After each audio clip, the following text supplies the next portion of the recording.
¿quién es Marc Ilez? Si me tuviera que describir, me describo como un deportista profesional, amigo de mis amigos, que le gusta tener una vida normal, hacer deporte, la vida sana. De pequeño tenía muy mal perder, es una cosa que he ido mejorando. Yo me acuerdo que rompía raquetas, me enfadaba, lloraba cuando perdía. Entonces mi madre era como, Marc, yo voy a verte, me da igual si ganas o pierdes, pero si yo te veo tirar la raqueta, directamente te echo de pista. Si yo te dijera un torneo que recordar, sería Valladolid en el 2022, porque es un torneo en el que nosotros pasamos la previa, ganamos el primer partido de cuadro y en octavos de final nos tocó jugar contra la pareja número 1 del mundo en ese momento, contra LeBron y Galán, y a sorpresa de todo el mundo ganamos el primer set. A raíz de que se metió Al-Khelaifi de por medio, hubieron unas reuniones y nosotros los jugadores decidimos que nos íbamos a saltar esa exclusividad y automáticamente en el momento que pisamos la pista nos llega una demanda, creo que eran cerca de 25 millones de euros. Comentaste que el hecho de perder son oportunidades para aprender. Exacto, al final es eso, es el día a día, ¿no? Ya no solo del deportista, sino de todo el mundo. Tú durante el día a día tienes errores, cometes fallos, te equivocas, te pueden cerrar puertas. Al final la típica frase, ¿no? De cuando se cierra una puerta se abren otras. Es literal, tú lo que tienes que hacer es seguir para buscar qué puerta se abre, intentarlo, seguir intentándotelo hasta que llega tu momento.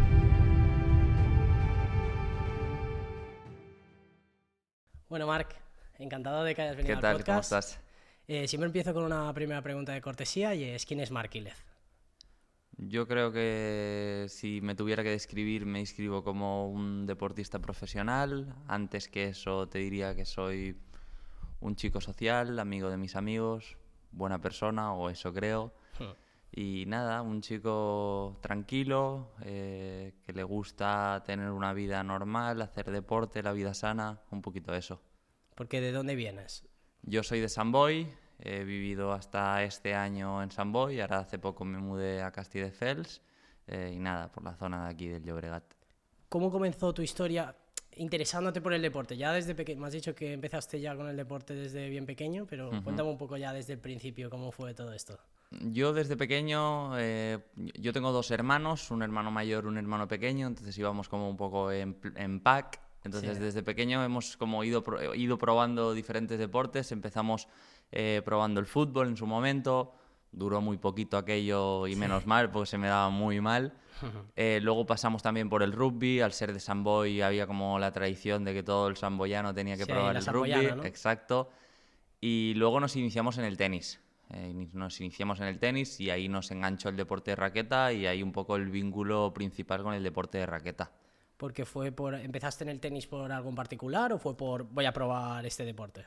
Un verano mi madre nos apuntó al campus de verano del Club de Tenis de Sant Boi y la verdad que a los tres nos gustó mucho, no se nos daba mal, empezamos a aficionarnos, empezamos a tomar clases y a raíz de eso pues empezamos a jugar al tenis los tres. Porque me has dicho que estuviste un tiempo jugando al tenis, luego antes de pasarte al pádel, Exacto. que es el deporte que practicas a día de hoy. Exacto. Me has dicho que te enfadabas mucho jugando al tenis y que tu madre no le gustó. Y cuéntame un poco esa historia que era muy chula. Bueno, a ver, yo de pequeño tenía muy mal perder, es una cosa que he ido mejorando y una de las cosas que mi madre me dijo, Marc, si no mejoras esto directamente te voy a desapuntar de jugar al tenis. Claro. Yo me acuerdo que rompía raquetas, me enfadaba, lloraba cuando perdía. Entonces mi madre era como, Marc, yo voy a verte, me da igual si ganas o pierdes, pero si yo te veo tirar la raqueta, directamente te echo de pista. Se ha acabado. Exacto. Entonces, bueno, era una manera de autocontrolarme, de intentar aprender a perder, que al final, pues como todo en la vida, ¿no? Creo que en un deporte, en este caso individual, luego en el pádel un deporte de parejas, acabas perdiendo muchas veces. Si no sabes gestionar el perder... Claro, tienes que saber vivir con eso. Exacto. O sea, al final, y ya no solo en el deporte, o sea, en la vida en general, tú hay muchas veces en las que pierdes. Si no sabes perder, no puedes reponerte de esa derrota, no puedes levantarte, no puedes volver a intentarlo. Claro, tienes que aprender a poder perder. Exacto. Sea, tienes que convivir con ello. Sí, sí. Porque me habías contado que a raíz de esto de que te enfadabas, tu madre un día te llevó a un torneo social. Exacto. Cuéntame la historia de esta. Yo ahí ya cuando tengo 12 años es como que hago la transición de pasarme al pádel Y seguía jugando en el club de tenis de Sant Boi, con los amigos de allí, con mis hermanos, con mi madre. Entonces mi madre me dijo, mira Marc, como veo que sigues enfadándote, sigues cabreándote cuando pierdes, sigues tirando, en este caso ya la pala, vamos a apuntarnos tú y yo al torneo social mixto. Sí. Entonces no vas a tener más remedio que aprender a perder, porque jugando conmigo vas a perder sí o sí. Ese fue el primer torneo, ni amateur ni profesional, nada. El primer torneo mixto en social, entre amigos, allí en el club de tenis y con mi madre. Y ahí es cuando sí o sí no tuve más remedio que aprender a perder y a saber gestionar eso, porque jugaba con mi madre. Mi madre no jugaba mal, pero tampoco como para apuntarnos el torneo. Entonces la gente que quería ganar, ¿qué hacía? Le tiraba todas a mi madre y yo no tenía otra que aguantarme y perder. Claro, ahí es como que te enfadabas por dentro, ¿no? Sí, te acabas frustrando un poco, ¿no? Al final, pues a día de hoy todavía te puede pasar, ¿no? Claro. O incluso a mí o a mi compañero. De aquel día dices, yo no estoy fino o mi compañero no está fino. Pues tienes que intentar gestionar esa frustración para intentar apoyarlo. Eso es algo que he ido aprendiendo con los años, ¿eh? Claro. En ese momento todavía no me daba como para eso. Claro. Pero ese fue un poco el inicio de intentar aprenderlo. Porque me dices que allí, con el tema del torneo este social, ya venía de que ya habías empezado a jugar a pádel. ¿Cómo descubriste el pádel? Al final, en ese momento, cuando yo estaba en el club de tenis de Sant Boi, había solo 2 pistas de pádel y nosotros éramos menores de 16, que era la edad que se requería para reservar una pista de tenis solo.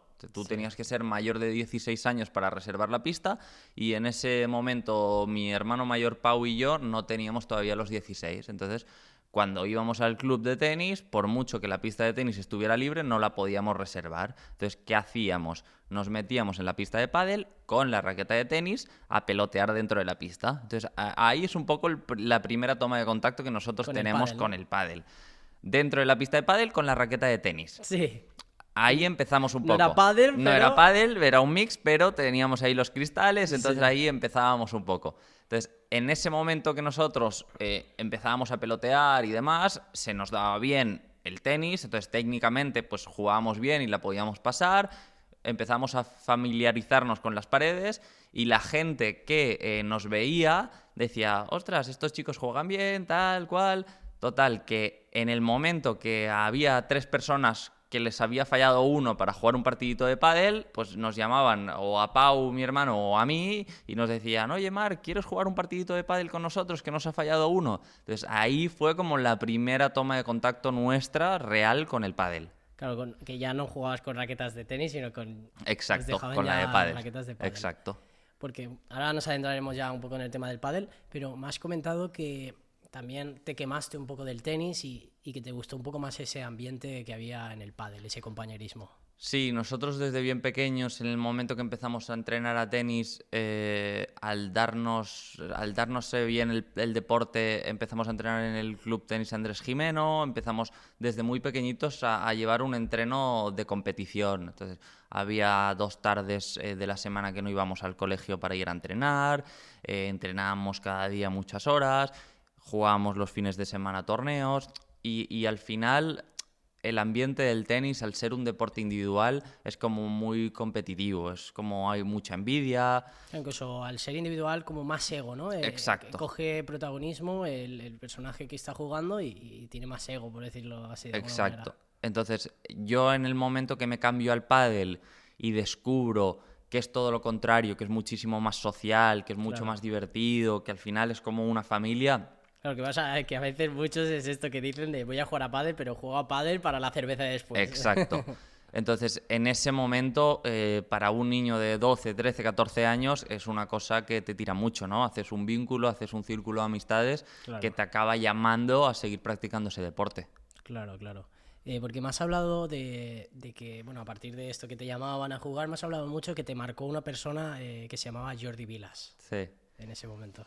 Sí, yo si tuviera que decir gracias a quién o por culpa de quién juego a pádel, yo te diría que Jordi Vilas sin ningún tipo de dudas. O sea, porque como yo te digo, cuando a alguien del club les faltaba uno para jugar, nos llamaban, pero en ese momento Jordi ya directamente decía, no, vamos a llamar a Marc, vamos a hacer directo. que Marc juegue a pádel. Claro, pasó un momento, imagino, de oye, nos falta uno, a, oye, ¿quieres jugar con nosotros? Exacto, ese es como, o sea, yo si tuviera que llamarlo de alguna manera sería mi padre deportivo en ese momento, ¿no? Porque es la persona que me motivó a jugar a pádel, me inició a jugar a pádel y el que cuando quería jugar un partidito de pádel directamente me llamaba a mí y hacía que yo fuera descubriendo ese deporte. Porque esto fue una edad muy temprana, ¿no? Me dijiste. Sí, y yo creo que más o menos con 12 años fue ese cambio del tenis al pádel, todavía iba compaginando un poco.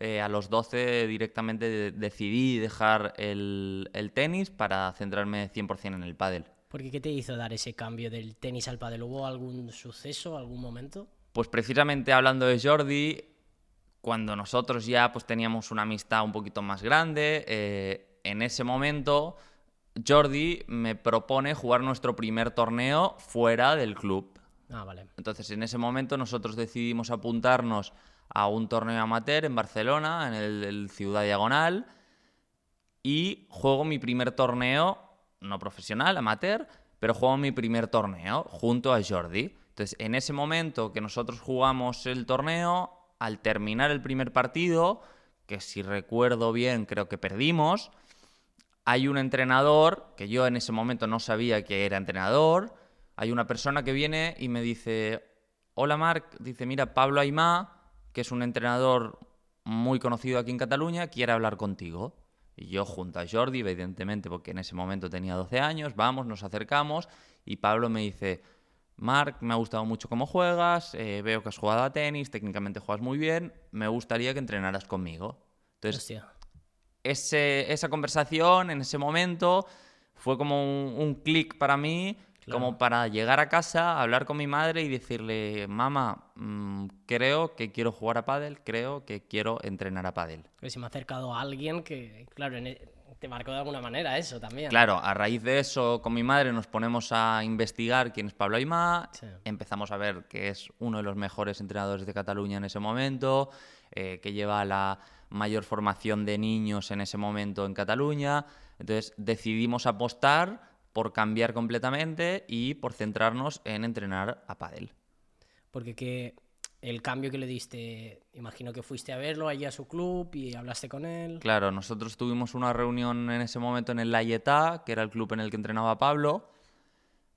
Fui con mi hermano Pau en ese momento, mi hermano mayor, y la verdad que nos gustó mucho. O sea, como yo te digo, el ambiente social que se respiraba, el ver la comunidad de niños, el ver que todos eran amigos, que era mucho más divertido, por mucho que tú estuvieras aprendiendo, que los niños se lo pasaban bien, eso fue, yo creo, lo que nos marcó en ese momento para decir, ok, vamos a dar ese paso, vamos a probar de entrar en el mundo del pádel, a ver qué tal. ¿Y cómo fue el proceso este de, claro, el 1 versus 1? A ver, que obviamente también en el tenis está el 2 versus 2, pero se lleva más el 1 versus 1. Al pádel vas a que directamente es 2 versus 2. ¿Cómo fue ese proceso también? Ya no solo por ti o por tu ego, sino el hecho de tener siempre una persona al lado y, oye, es que si el de al lado falla, fallo el punto. ¿Fue difícil esto? Yo te diría que al principio no, por lo que te comentaba, ¿no? Porque el pádel, cuando yo me inicio en ese momento, descubro que es mucho más social. Entonces, al ser mucho más social, yo estoy ampliando mi círculo de amistades, yo estoy jugando con amigos, entonces... Pero ya había más pros que contras. Exacto. Yo al final estoy con otra persona que en ese momento estoy conociendo, que es mi amigo, que yo tengo 12 años, que no es como ahora que me dedico a jugar a pádel y es mi profesión, claro. Y si falla el compañero, pues sí que me puede frustrar un poco más. Evidentemente tengo que intentar que no me afecte, pero me puede perjudicar un poco más. A la edad de 12 años estás pasándotelo bien, estás disfrutando y estás jugando con otra persona para pasártelo bien. Si ganas, perfecto, pero estás para pasártelo bien. Entonces, en ese momento yo creo que fue un cambio muy positivo. Sí que es verdad que había otras veces en las que jugaba con mi hermano mayor, que ahí costaba un poquito más, ¿no? Pero claro, precisamente por eso, porque cuanta más confianza tienes, es peor. Peor. Sí. Pero pues es una de las cosas que tiene el deporte de pareja. Es así, es así. A mí me pasa, por ejemplo, que juego con otras parejas y las animo mucho. Claro. Pero cuando juego con mi padre no puedo jugar con mi padre. La confianza da asco. Sí, oye, esto tienes que hacerlo así. Entonces yo le devuelvo, pero tú también has hecho eso. Exacto. Es un poco así. A partir de los 13 años me dices que empezaste a jugar torneos y claro, imagino que también te motivó el ver que eras bueno, que ibas ganando, pues no sé si torneos y tal. Y se te acercó una marca. Sí, el cambio, la adaptación del tenis al pádel creo que fue rápida. Creo que a día de hoy me podría haber costado un poco más porque ya cada vez los niños empiezan directamente jugando más a pádel que no con el cambio que yo hice de iniciarse en el tenis y luego cambiar al pádel. Pero en ese momento se me dio muy bien. Empecé a jugar torneos de menores, encontré un compañero de mi edad. Entonces el encontrar un compañero de mi edad me permitió competir en mi categoría, que hasta entonces lo hacía en la categoría de mi hermano mayor. Entonces fui ganando torneos. El ir ganando torneos en un mundo que en ese momento era pequeñito dio para que una marca en ese momento nueva, como era Nox, se me acercara, me llamara y me dijera: Marc, me gustaría que fueras jugador de nuestra marca, entonces me gustaría patrocinarte. Pero esto con 13 años. Con 13, 14 años, sí. Entonces, claro, para ti eso fue... Claro, es lo que te digo. Tú en el tenis, para que una marca con 14 años te llame y te diga te voy a patrocinar, o eres un fuera de serie o directamente ni existe. Eso para mí, con 13, 14 años, que una marca me diga: Se Marc, interesen por ti. te voy a regalar 10 conjuntos de ropa, 2 raquetas al año, 2 palas, perdón. Claro. En ese momento pues es una de las cosas que encima te da más ganas para decir... Claro, si ya estabas motivado, pues eso fue un extra, ¿no? Exacto, eso es. Entonces, junto a mi madre, pues aprovechamos la oportunidad, evidentemente, y súper agradecidos siempre porque fue la primera marca que apostó por mí. Claro, porque empezaste jugando torneos, que ahora me dirás un poco el tipo de torneos que había y tal, y luego empezaste a jugar en Cataluña, España. ¿Cómo fue un poco esto? Mira, en ese momento creo que actualmente la etapa de menores funciona prácticamente igual.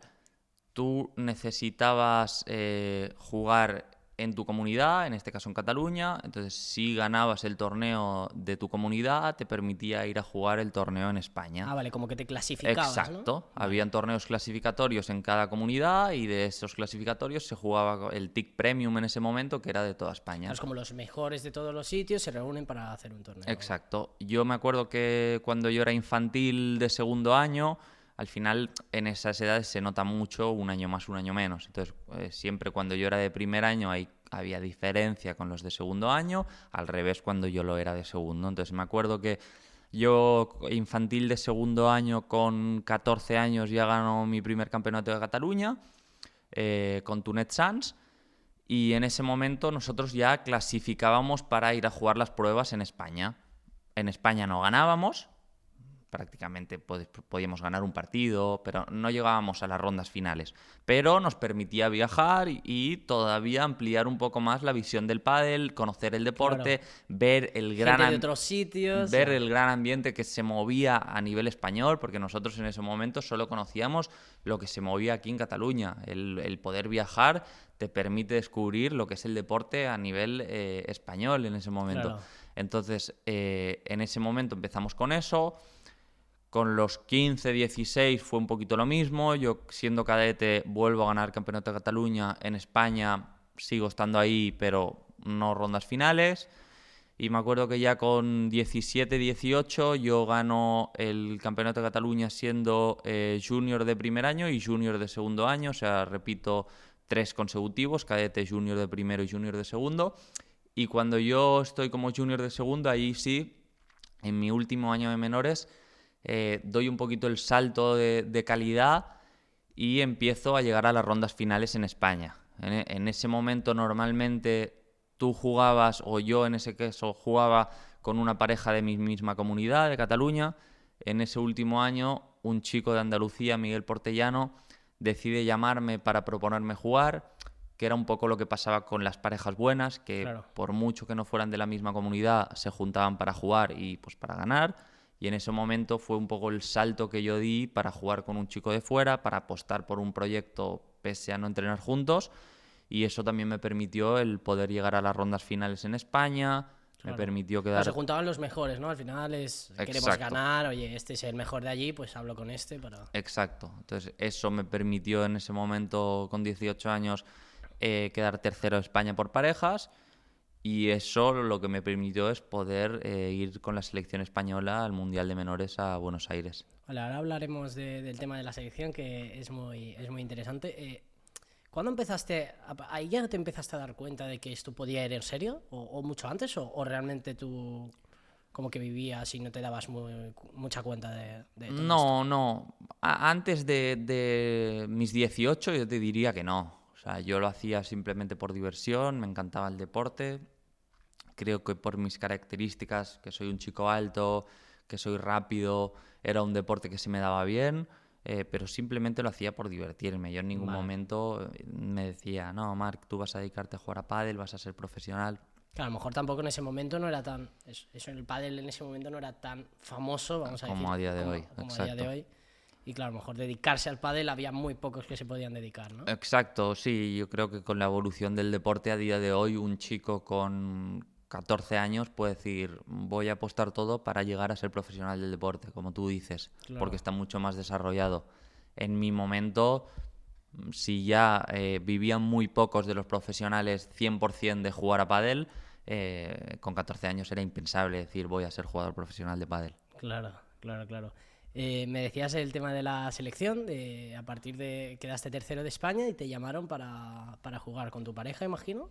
No, en ese momento nosotros justo quedamos terceros de España por parejas y Vale. a la selección española solo iban 3 jugadores. Ah, vale, era a título individual, ¿no? Exacto, Vale. entonces iban los 3 jugadores, los 3 mejores o los 3 seleccionables de cada categoría, infantil, cadete y junior. Ok. A mí en ese momento estaba en la categoría junior y estaban como fijos sí o sí Juan Lebrón y Íñigo Zaratiegui, que habían quedado campeones de España, y había que seleccionar a un tercer jugador, en ese caso un suplente, para Vale. si pasara cualquier cosa, pues pudiera Claro. suplirlos. Yo en ese momento siempre había jugado toda mi vida en el revés y ese año justo jugué a la derecha. Entonces yo creo que también una de esas cosas por las que me llamaron es que podía jugar en los dos lados. Entonces podía... Ah, vale, siempre... Yo siempre he jugado al revés, Vale, excepto mi año en los 18, mi etapa de junior de segundo año, que juega a la derecha. vale. Y eso me permitió, yo creo, el poder ir a la selección, ¿no? Porque al Claro, final... él es una persona polivalente que si se Exacto, lesiona uno u otro, ¿no? exacto. Entonces ahí me llamaron, me propusieron ir con la selección. Yo, evidentemente, con 18 años, que te llamen para representar a España Claro. en Buenos Aires. Ah, que fue fuera. Fue en Buenos Aires un mundial de menores. Yo en ese Qué momento, locura. pues imagínate, exacto. Claro, la experiencia en ese momento, y con 18 años estamos hablando. Exacto, sí, sí, yo me acordaré toda mi vida. Me llamó el seleccionador, John García Ariño, yo estaba recién levantado. O sea, un fin de semana, yo estaba en la cama, me llamó el seleccionador, o sea, muy, muy, muy buena experiencia, la verdad. Porque ya viendo, obviamente te marco todo esto, pero ya entiendo un poco que siempre te has rodeado del mundo del deporte. Que, por ejemplo, has tenido entornos más buenos, gente que hace deporte, es decir, no entornos malos, porque hoy en día ya sabemos que es complicado, es como los niños fuman muy pronto, los niños beben muy pronto, o sea, siempre como que tuviste un entorno muy sano. Sí, yo en ese sentido siempre he estado atado a eso, ¿no? Mi círculo de amistad se ha ido formando a raíz de mi deporte, que es una de las cosas que también me ha permitido, pues a día de hoy, dedicarme 100% al pádel, ¿no? En el momento que tú eres menor, que tú estás viviendo esa etapa de 14, 15, 16 años, sacrificas muchas cosas, dejas muchas cosas a un lado por dedicarte o por apostar a dedicarte a un deporte que en ese momento todavía está creciendo. Yo dejo de celebrar cumpleaños con amigos porque me pilla viajando, de Claro. ir a fiestas de otros amigos de cumpleaños porque me pilla viajando, de salir de fiesta cuando todo el mundo empieza a salir de fiesta. Yo con 18 años prácticamente no sabía lo que era salir de fiesta, porque yo en ese momento me estoy dedicando o quiero dedicarme a jugar a pádel. Claro, tu foco estaba en, no sé si profesionalizarte o directamente, pues eso, tu vida era pádel, ¿no? Exacto, 100%. Yo vivía por y para el pádel. Entonces al final es una apuesta que, como te digo, te acabas perdiendo cosas de tu amistad, te obliga a madurar un poco antes, porque al final empiezas a viajar la mayoría de las veces solo, porque al final es un gasto económico, entonces no es lo mismo viajar solo que si tienes que viajar con toda la familia. Entonces te tienes que espabilar, tienes que ponerle ganas, tienes que decir, vale, Marc, te enfrentas al mundo, como aquel que dice, con 16, 17 años, y para adelante, para adelante. Claro, ¿y cómo era la sensación esa de que a mí, por ejemplo, me pasaba también cuando haces ciertas cosas y consideras que eres muy bueno, pero has de pensar que siempre puede haber gente mejor que tú y que al final a lo mejor tú vas a un torneo y pues a lo mejor estás condicionado por tu entorno, que sí, que eres muy bueno, pero luego vas allí a jugar contra los mejores.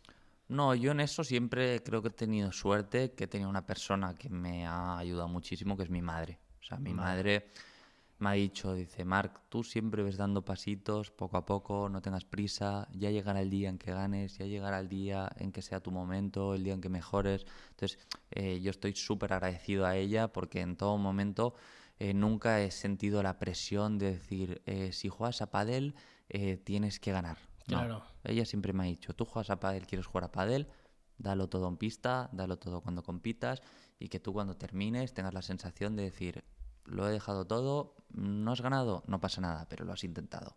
El día Claro. que no suceda eso, yo ahí sí que te voy a decir, oye Marc, en vez de invertir esto en dedicarte al pádel, vamos a invertirlo en otra cosa, porque al final yo sé que es un gran esfuerzo económico el que ella ha hecho por mí para que yo pueda llegar donde estoy hoy en día. Claro, el otro día que hablamos me comentaste que el hecho de perder son oportunidades para aprender. Exacto, al final es eso, es el día a día, ¿no?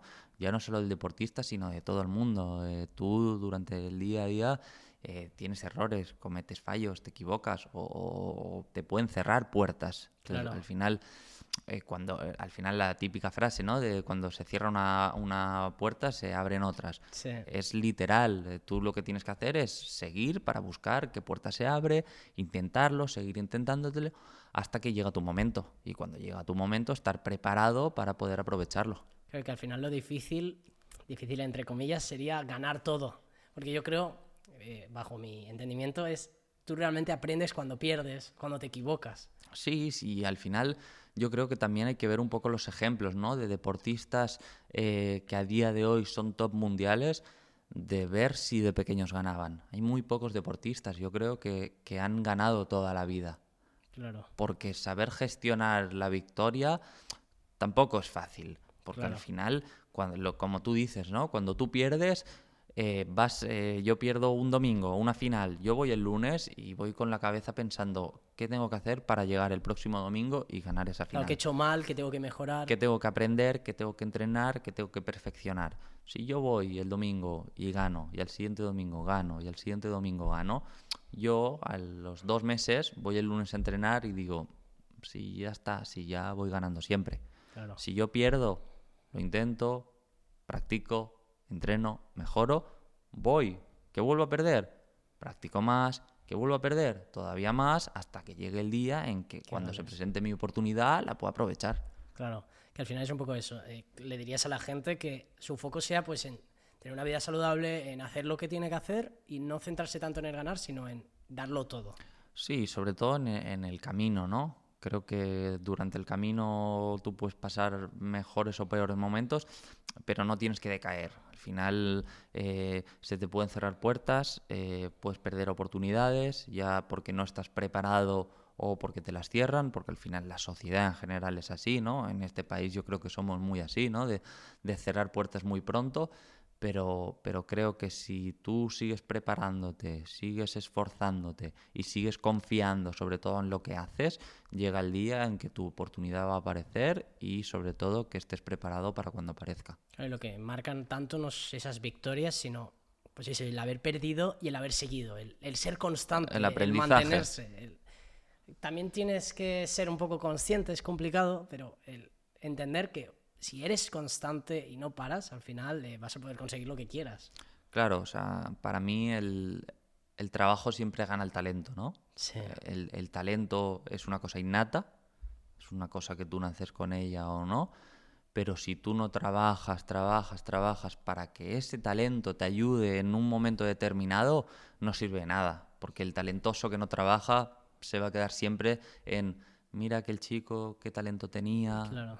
qué desaprovechado. Sí, es como el ejemplo este del fútbol en Brasil, que hay muchos chicos con mucho talento, pero pues que se van por la fiesta, se van. Claro, si al final no mantienes esa profesionalidad, por mucho talento que tengas, no ser constante o creerte que lo sabes todo, al final eso Exacto. es lo que te hace Exacto, no eso conseguir mismo. lo que quieres. Exacto. Esto es un tema un poco delicado. Me has hablado sobre un compañero tuyo que falleció. Sí, bueno, compañero de profesión en ese momento, perdón. Elías Estrella, un chico argentino que vino a vivir a Barcelona, de hecho, eh, falleció muy joven cuando vino para Barcelona, ya estaba viviendo en Barcelona, se fue para Argentina de vacaciones y en esas vacaciones falleció en un accidente de tráfico. Y es una de las personas también que a mí me ha marcado, ¿no? Yo en ese momento entrenaba con Elías, yo sabía lo que era Elías, o sea, lo que hablábamos, ¿no? Del talento. Elías tenía un talento descomunal, aparte era muy trabajador, sobre todo muy buena persona, que todo el mundo que lo recuerda como muy buena persona. Y en ese momento yo me quedé un poquito afectado, ¿no? De decir, ostras, un chico de mi edad, porque tenía mi edad, cómo le cambió la vida en un momento. Claro, de hoy a mañana. En un imprevisto totalmente, te cambia la vida. Lo había dejado todo, había dejado su familia, había dejado su país para venir a apostar por un sueño que era ser jugador profesional de pádel. Lo estaba consiguiendo porque lo estaba consiguiendo. Y sin duda hubiera llegado al top porque lo tenía todo. Y de un día para otro te cambia la vida, ¿no? Entonces era un poquito, pues también quedarte con el mensaje de decir, tienes que aprovechar al máximo tu día a día Claro. para hacer lo que te gusta, para exprimirlo, no vivirlo, exprimirlo al máximo y disfrutar de lo que tienes hoy porque mañana no sabes lo que puede pasar. Claro, esto es un poco la frase que me dejaron hace un tiempo y me decían, tienes que vivir como si fuera tu último día. Y esta es la única manera al final de pues, estar motivado. Porque al final lo fácil es quedarse en cama, estar triste, pero lo difícil es estar contento. Pero al final tu objetivo, yo creo que es lo bonito de la vida, al final, pues vivir como si fuera el último día. Aprovechar todo lo que tienes para dar el máximo de ti cada día. Sí. La constancia es eso, salir, levantarte cada mañana y decir, ¿qué puedo hacer hoy para dar lo máximo de mí? Claro, también yo creo que es importante, no sé si en tu caso cómo lo hacías. Por ejemplo, a mí me va muy bien el tener objetivos, el marcarme metas para al final luchar y tener algo hacia lo que vas, tener una dirección, un camino. Sí, nosotros cada temporada nos marcamos objetivos, ¿no? Ya a nivel individual y a nivel de pareja.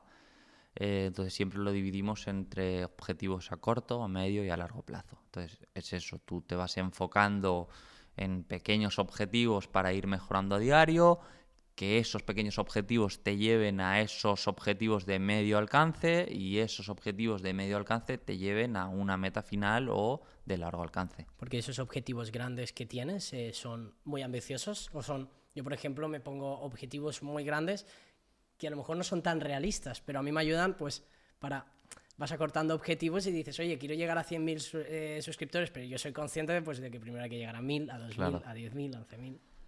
A ver, yo en mi caso, hablándolo también, ¿no? Con el psicólogo deportivo, siempre hemos dicho, pues un poco siguiendo lo que me decía mi madre, ¿no? De ir dando pasos, que mis objetivos sean reales. Que sean reales porque al final cuando alguien se pone unas expectativas muy altas sobre sí mismo, depende de la persona, si no las cumples te puedes acabar frustrando. Claro. Entonces, que ese objetivo sea difícil de conseguir, que tengas que esforzarte, pero que puedas llegar a él.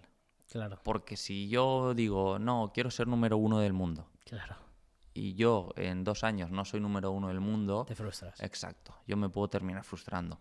Pero si yo en vez de marcarme un objetivo de resultadista, me marco un objetivo de mejora personal, de mejora a nivel técnico, a nivel físico, a nivel táctico, yo puedo ir midiendo esos pequeños objetivos para evaluarme a mí mismo y decir, de acuerdo, Marc, has conseguido esto, muy bien, vale, vamos a por el próximo. Y eso me da motivación para seguir día a día, Claro. año a año, temporada a temporada y ser mejor cada día. Bueno, al final es eso, si tienes objetivos ambiciosos, obviamente saber que puedes conseguirlos, no puedes conseguirlos, pero lo importante es luchar para conseguirlos. y que al final yo creo que, bueno, a mí por ejemplo me viene muy bien eso, el tener objetivos muy ambiciosos, aunque no los vaya a conseguir, pero visualizándolos. Porque por ejemplo, no sé en tu caso, pero el tema de visualización, visualizar cosas como si ya las tuvieras, es muy bueno y te ayuda a acercarte a eso que quieres. Sí, nosotros trabajamos, en nuestro equipo. deporte, en general, se trabaja mucho con la visualización. Claro. Y ya no con algo de decir, quiero ese objetivo, voy a visualizarme con eso que quiero, sino el decir, yo tengo un partido importante mañana, yo me visualizo la noche anterior jugando ese partido, pegándole a la bola de esta manera, haciendo esto, haciendo aquello, porque yo mañana me voy a enfrentar a esa situación y cuanto antes interiorice cómo me voy a sentir en esa situación, más realista va a ser cuando luego me llegue esa situación de nervios, de que no puedo experimentar, pero que yo anoche visualicé. Entonces, si yo consigo adentrarme en eso, me va a ayudar para tener mayor garantía cuando se dé. Bueno, a partir de todo esto, empezaste también a jugar, ya por, entrando un poco en el tema del pádel, empezaste a jugar con Adrià Mercadal. Sí, yo... ¿Con qué años fue eso? Pues yo te diría que justo cuando lo que hablábamos antes, cuando yo estuve con la selección española, tenía 18 años, en ese momento es cuando yo vuelvo a Argentina y con mi madre nos planteamos, decir, ok, Marc, has sido con la selección española, este año se te ha dado muy bien, ¿qué quieres hacer con tu vida? Entonces yo en ese momento decido dedicarme al pádel profesional. Digo, mamá, me gustaría intentarlo, creo que tengo la motivación para hacerlo, vamos a probarlo. Entonces en ese momento es cuando yo empiezo a jugar con Adri Mercadal, que se podría decir que es mi primera pareja a nivel profesional. ¿Porque que era de tu edad también? Sí. No, Adri tiene 5 años más que yo. Vale. 5 más que yo. Entonces también pues... Claro, te nutrió también esa madurez, imagino. Exacto. Él hacía poco que había empezado a jugar a pádel porque también había venido el cambio del tenis. Él había cambiado mucho más mayor que yo, no con 12, sino con 18, 19 años cambio de deporte. Pero lo que tú dices, ¿no? Esa madurez de ser mayor que yo, de ayudarme un poco, de guiarme un poco. Y para mí lo más importante que éramos muy amigos. Entonces, al final, a la hora de compartir viajes, muchos durante el año... importante, claro. Muy, muy importante. Esencial, o sea, si no te llevas bien con tu pareja, deja a tu pareja porque... Si no tienes feeling, que es complicado porque compartes mucho viajes... Es lo que me decías, que casi que veías a tus compañeros más que a tu novia. Literal, o sea, casi no, 100%, 100%, sí, porque compartes mucho, ya no solo en los viajes, sino que al final lo ves cada día entrenando, luego viajando, horas de vuelo, horas de torneo, horas en el hotel, pasas mucho tiempo con tu compañero. Claro, me contabas el tema este de que pues tenías que viajar mucho, porque no tenías tiempo, al final pues estudiabas, pero tenías que viajar aquí al torneo, al otro, y tuviste problemas, no sé si me has dicho que era en bachillerato, que tuviste un momento complicado de que no tenías tiempo, no te daba la vida y... Yo en ese momento, justo cuando decido apostar por jugar al pádel profesional con Mercky, con Adri, sí.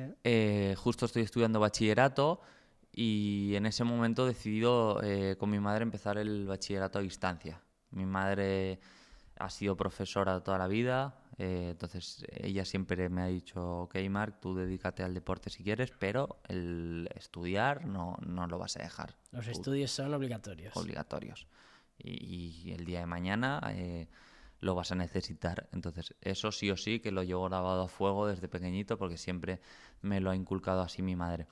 Entonces en ese momento decidimos empezar con el bachillerato a distancia porque yo viajaba muchas semanas al año. Había viajado a Argentina justo, entonces empecé con eso, compaginar el entrenar con tener que yo solo ponerme enfrente del ordenador, estudiar, tener la fuerza de voluntad de decir tengo que hacer este trabajo, tengo que hacer aquello, porque al final cuando tú vas a clase el día a día tienes un profesor que te dice tienes que hacer eso, tienes que hacer ello. Cuando con 18 años Todos hemos pasado con la edad de tener 18 años, de Sí. que me da pereza llegar a casa y tener que estudiar. Ya. Pero yo en ese momento no tenía más opción, porque al final yo había decidido dejar el bachillerato presencial, ponerme a estudiar a distancia y yo sí o sí tenía que ser mi propio profesor, como aquel que dice, porque Claro.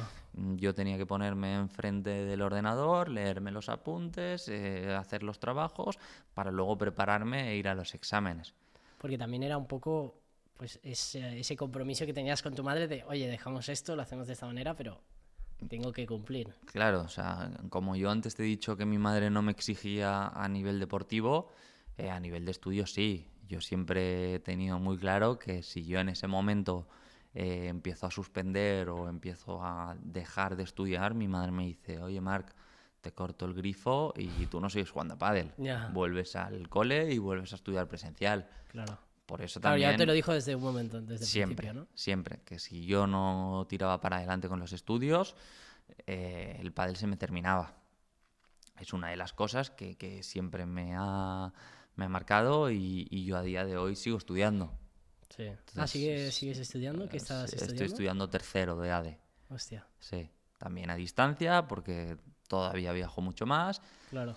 pero, No, ahora mucho más, claro. pero es eso. O sea, yo en su momento empecé INEF, una Vale. carrera que siempre había tenido en mi cabeza poder estudiar INEF. No pude terminarla, de hecho en segundo tuve que dejarla porque me suspendían por no ir a clase, porque al final el INEF tiene mucha parte presencial, mucha Vale. parte práctica, entonces era imposible compaginarla y decidí empezar a estudiar ADE. ¿Y cómo fue ese cambio? Pues al final un poco con lo mismo que siempre me había dicho mi madre, ¿no? La importancia de los estudios, de tener una formación, porque el día de mañana nunca sabes lo que puede pasar, Claro. si te puedes lesionar, si puedes tener cualquier cosa que te impida seguir dedicándote al deporte. Entonces, si yo mañana no puedo seguir viviendo del deporte, poder tener una formación para tener un trabajo, porque al final es como todo, ¿no? Si cuando se me termine mi carrera, me lo invento con 38 años, si yo no tengo algo, con 38 años buscar trabajo va a ser difícil. Entonces, el formarme me va a permitir que yo el día de mañana, cuando termine, ya sea vinculado o no al deporte, tener una formación que me ayude a tener trabajo. Porque el pádel no es el fútbol en el que tú durante 15 años puedes ganar, me lo invento, 50 millones de euros. No, Entonces, con esos 50 millones de euros, ya tú te tiras, retiras con claro. 38 y Ya con vives tranquilo. inversiones y ya estás. Exacto. En el pádel, por desgracia, todavía no hemos llegado a ese punto. Claro. Entonces, el día de mañana, yo cuando me retire, sé que voy a tener que trabajar. Ya. Entonces, si yo tengo una formación, va a ser más fácil poder trabajar que no si no la tengo. Claro, y Entonces, estar un poco ahí. en eso estoy. Vale, En vale, eso vale. estoy. Me has dicho también, aparte, que, bueno, el tema del patrocinio, que era complicado, pero que tampoco ganabas dinero en ese momento. No, yo he tenido que invertir mucho dinero. Digo yo, mi familia, con mi madre, Sí. al final era una inversión. Ha sido durante muchos años una gran inversión. Yo cuando tenía esa edad, 18, 19, 20, 21, hasta el año pasado, que yo tengo a día de hoy 28, pues te diría que hasta los 26, 27, yo tenía que compaginar el entrenar por las mañanas con dar clases a niños por las tardes, porque eso me permitía financiarme mis entrenos, mis gastos, mis viajes, todo lo que supone el ya no entrenar, sino, no, Marc, que tienes torneo la semana que viene en Argentina. Págate el vuelo a Argentina, págate el Claro, cuando hotel. tenías esto tenías que pagártelo tú todo. Bueno, a lo Exacto. mejor tenías un patrocinio que te cubría algún gasto, pero Podrías ir más o menos cubriendo gastos, ayudándote de familiares, de amigos que te patrocinan. Yo en eso siempre he tenido mucha suerte porque siempre me he sentido muy querido por todo el entorno que he tenido y todo el mundo que me ha podido ayudar siempre me ha ayudado. es lo que Pero- me dices, ya desde muy pequeño ya empezaste a relacionarte con el mundo del patrocinio. Exacto. Pero es difícil, es difícil. Si no tienes a gente que esté detrás tuyo, que te ayude a financiar todo lo que supone, es muy difícil. Y el nivel motivación tenía que ser complicado, porque estoy invirtiendo en esto porque confío mucho en esto, pero invierto porque creo que puedo conseguirlo y visualizo que puedo conseguirlo, pero no sé a ciencia cierta si me voy a dedicar en el futuro al pádel. Yo en eso siempre, lo que te decía antes, he tenido mucha suerte con mi madre. O sea, mucha suerte porque he tenido cero presión. O sea, cero presión de decir, si no salen las cosas, no te preocupes porque lo hemos decidido así. Al final, mientras yo vea que tú persigues tu sueño y que lo das todo por perseguirlo, luego te puede llegar o no te puede llegar. Pero tú sigues ahí, sigues con constancia, sigues con esfuerzo, con sacrificio, y el día de mañana que tenga que ser lo que sea, pero que lo has dado todo durante todo este camino. Pues por suerte a día de hoy me puedo dedicar 100% al pádel gracias a mis patrocinadores, y puedo vivir de ello. Pues lo que hablábamos antes de los objetivos, ¿no? Sí. Este podría ser un objetivo cumplido. Yo a día de hoy me estoy dedicando 100% y vivo únicamente del pádel. Porque es lo que me decías antes de que es que el pádel es muy caro.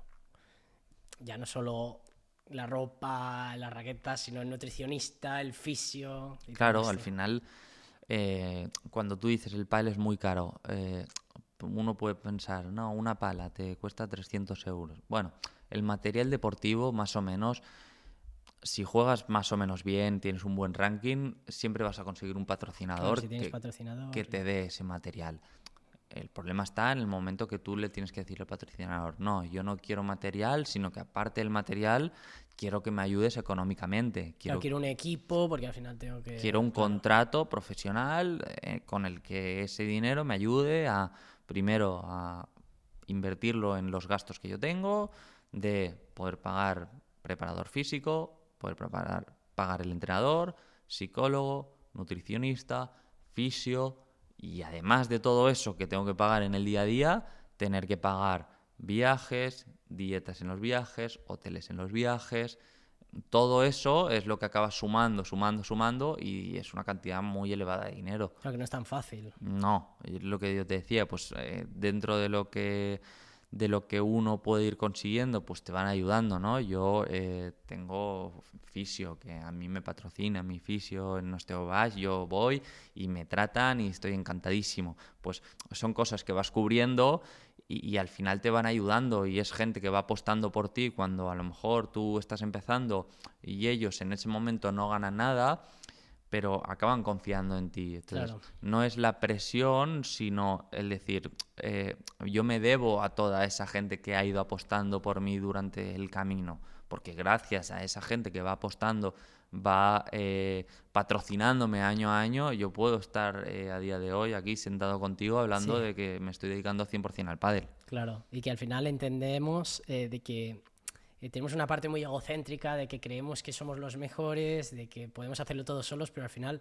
llega un punto, pues como ahora, que entendemos que sin ese fisio, sin ese nutricionista, sin tu madre que te inculcó esos valores, no hubieras llegado a lo que has llegado, porque solo al final somos muy frágiles. 100%, o sea, 100%. El pádel es un deporte de pareja, eso es lo que se dice.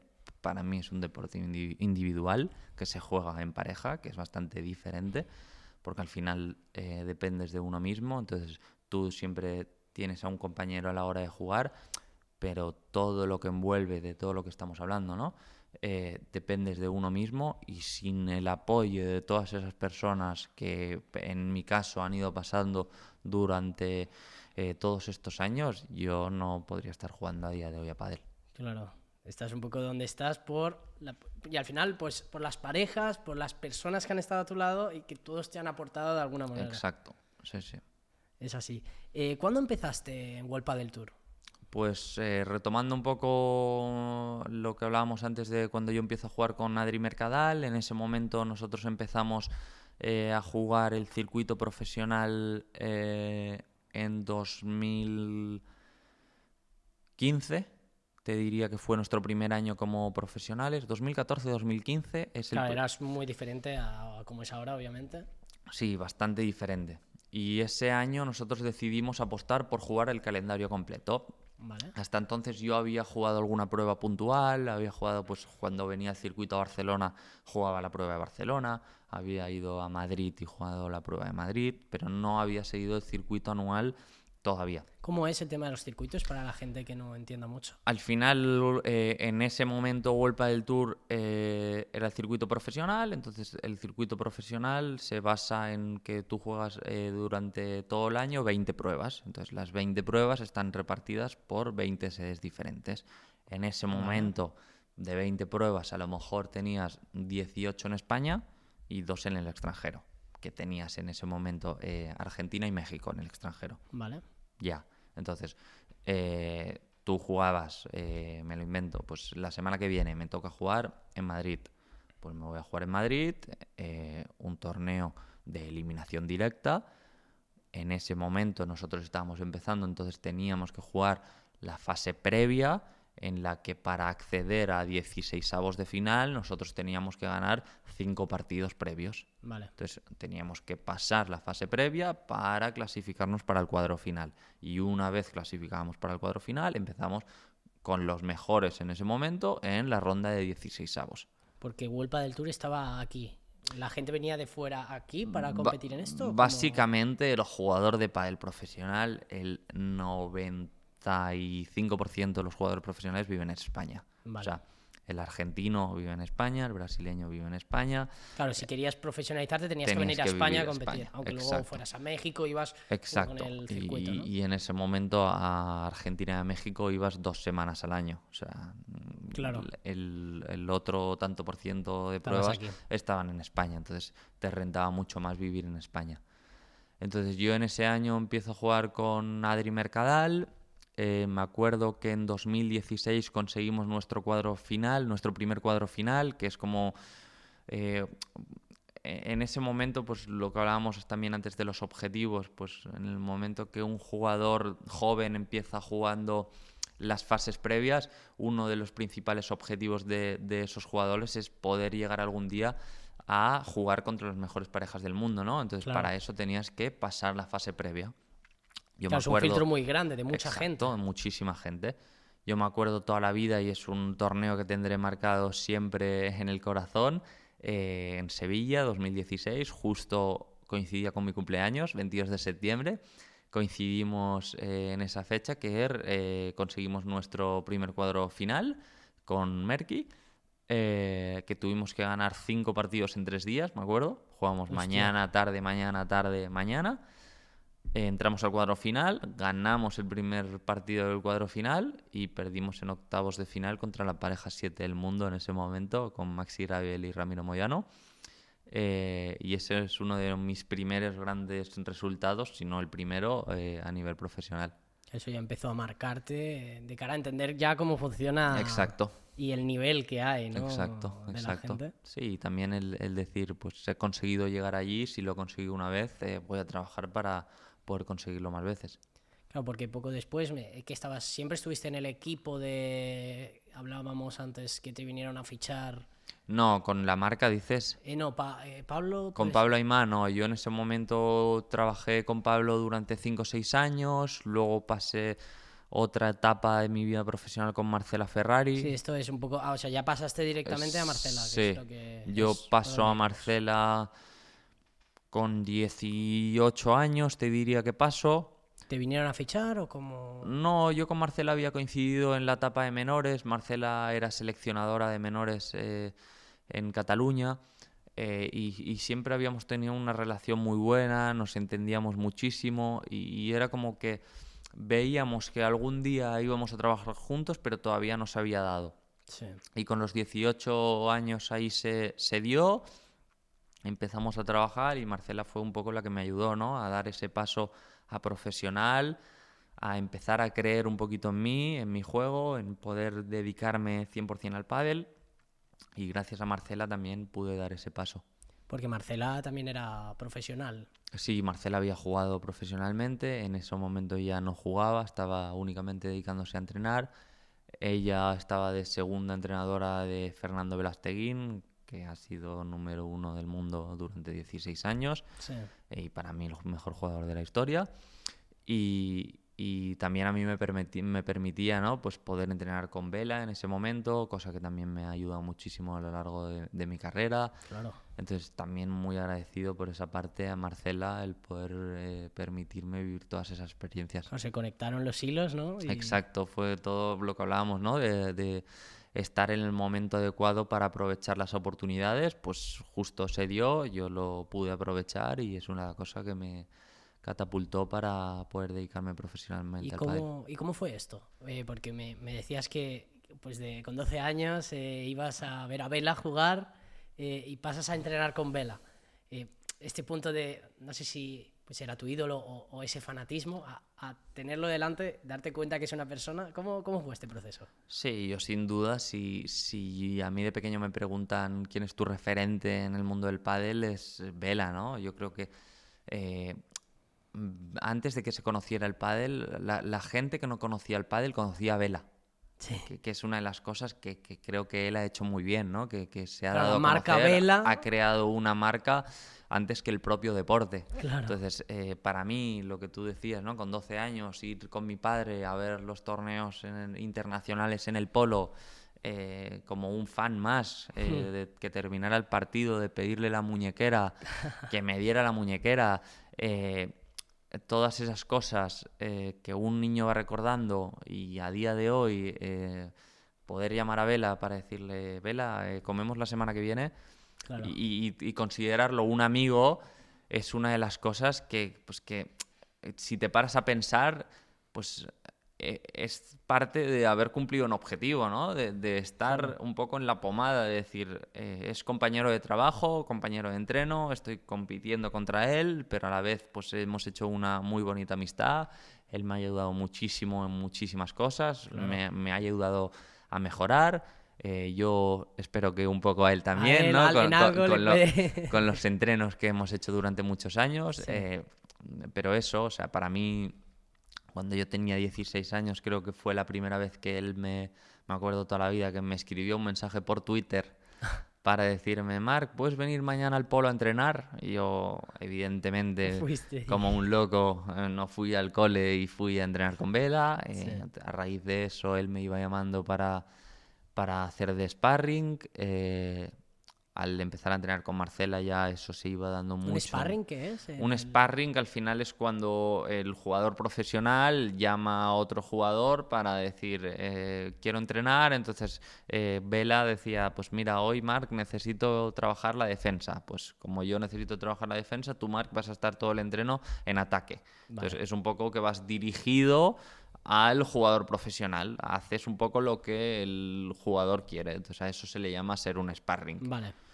Entonces en ese momento yo empecé de sparring con Vela, iba muy seguido, con Marcela ya eso se dio mucho más, con mucha más frecuencia, y hasta el día de hoy que nos seguimos llamando para entrenar, para jugar partiditos, o sea que muy bien y muy contento de poder considerarlo como un amigo también. Claro, imagino que, claro, en el punto que lo conociste, lo que hablamos de, vale, antes eras fan, luego a conocerlo, pero claro, es lo que hablábamos, todas las personas que te han aportado en tu vida. Claro, no quiero imaginarme una persona que se está planteando empezar a dedicarse al pádel o que quiere dedicarse al pádel, tener al mejor jugador de pádel al lado, claro, eso fue una inspiración espectacular, ¿no? Sí, al final tú tienes un espejo en el que mirarte, ¿no? Un ejemplo que seguir día a día, ¿no? Tú lo ves entrenar, ves las ganas con las que entrena, las ganas de superación tras tantos años de haber ganado, ¿no? Si dices, si esta persona que ha ganado todo y más sigue dándolo todo cada día, sigue tirándose de cabeza por cada bola, yo que todavía no he ganado nada, yo tengo que hacerlo por 3. Claro. Entonces, al final eso te sirve de inspiración, de motivación para decir, es que tengo que entregarme más si cabe, porque mira esta persona lo que ha conseguido y lo que sigue haciendo por querer seguir consiguiendo. Hay ciertos consejos ¿Hay algún consejo, alguna cosa que te acuerdes, que te haya marcado, que te haya dicho Vela? A nivel de consejos yo creo que me ha dado muchísimos, o sea, pero yo creo que lo que más me ha marcado es la persona, ¿no? O sea, al final el haber ganado tanto, el ser número uno durante 16 años consecutivos y que sea una persona normal y corriente, que sea cercano, que te abra las puertas de su casa como me ha abierto a mí en un momento que me he lesionado y que me ha llamado y me ha dicho, oye Marc, he visto que te has lesionado, ven a casa que yo tengo esta máquina que te va a ayudar a recuperarte. Todas esas cosas son las que yo me llevo y que me quedarán siempre guardadas más que los consejos que me haya podido dar, por ejemplo. Claro, esa cercanía, ¿no? Exacto. También el de como dejar de idealizar. A mí me pasó mucho, o hubo un momento, pues a lo mejor sí que tenía más fanatismo por ciertas personas, pero luego cuando conoces a esas personas y te das cuenta que son personas normales. Exacto. O sea, al final son personas como tú, han trabajado mucho para conseguir sus metas, para estar donde están a día de hoy. Pero lo que tú dices, ¿no? No dejan de ser personas igual que tú, que tienen sus valores, tienen sentimientos, lo pasan mal muchas veces igual que tú y no todo es perfecto en el mundo Claro. que muchos jóvenes idealizamos en su momento y que creemos, ostras, ojalá yo llegar allí para ser como ellos, ganar muchísimo dinero y vivir en esa nube. No. Esa nube no existe, todo el mundo sufre, todo el mundo para conseguir sus metas tiene que trabajar y ellos si están ahí es porque lo han hecho.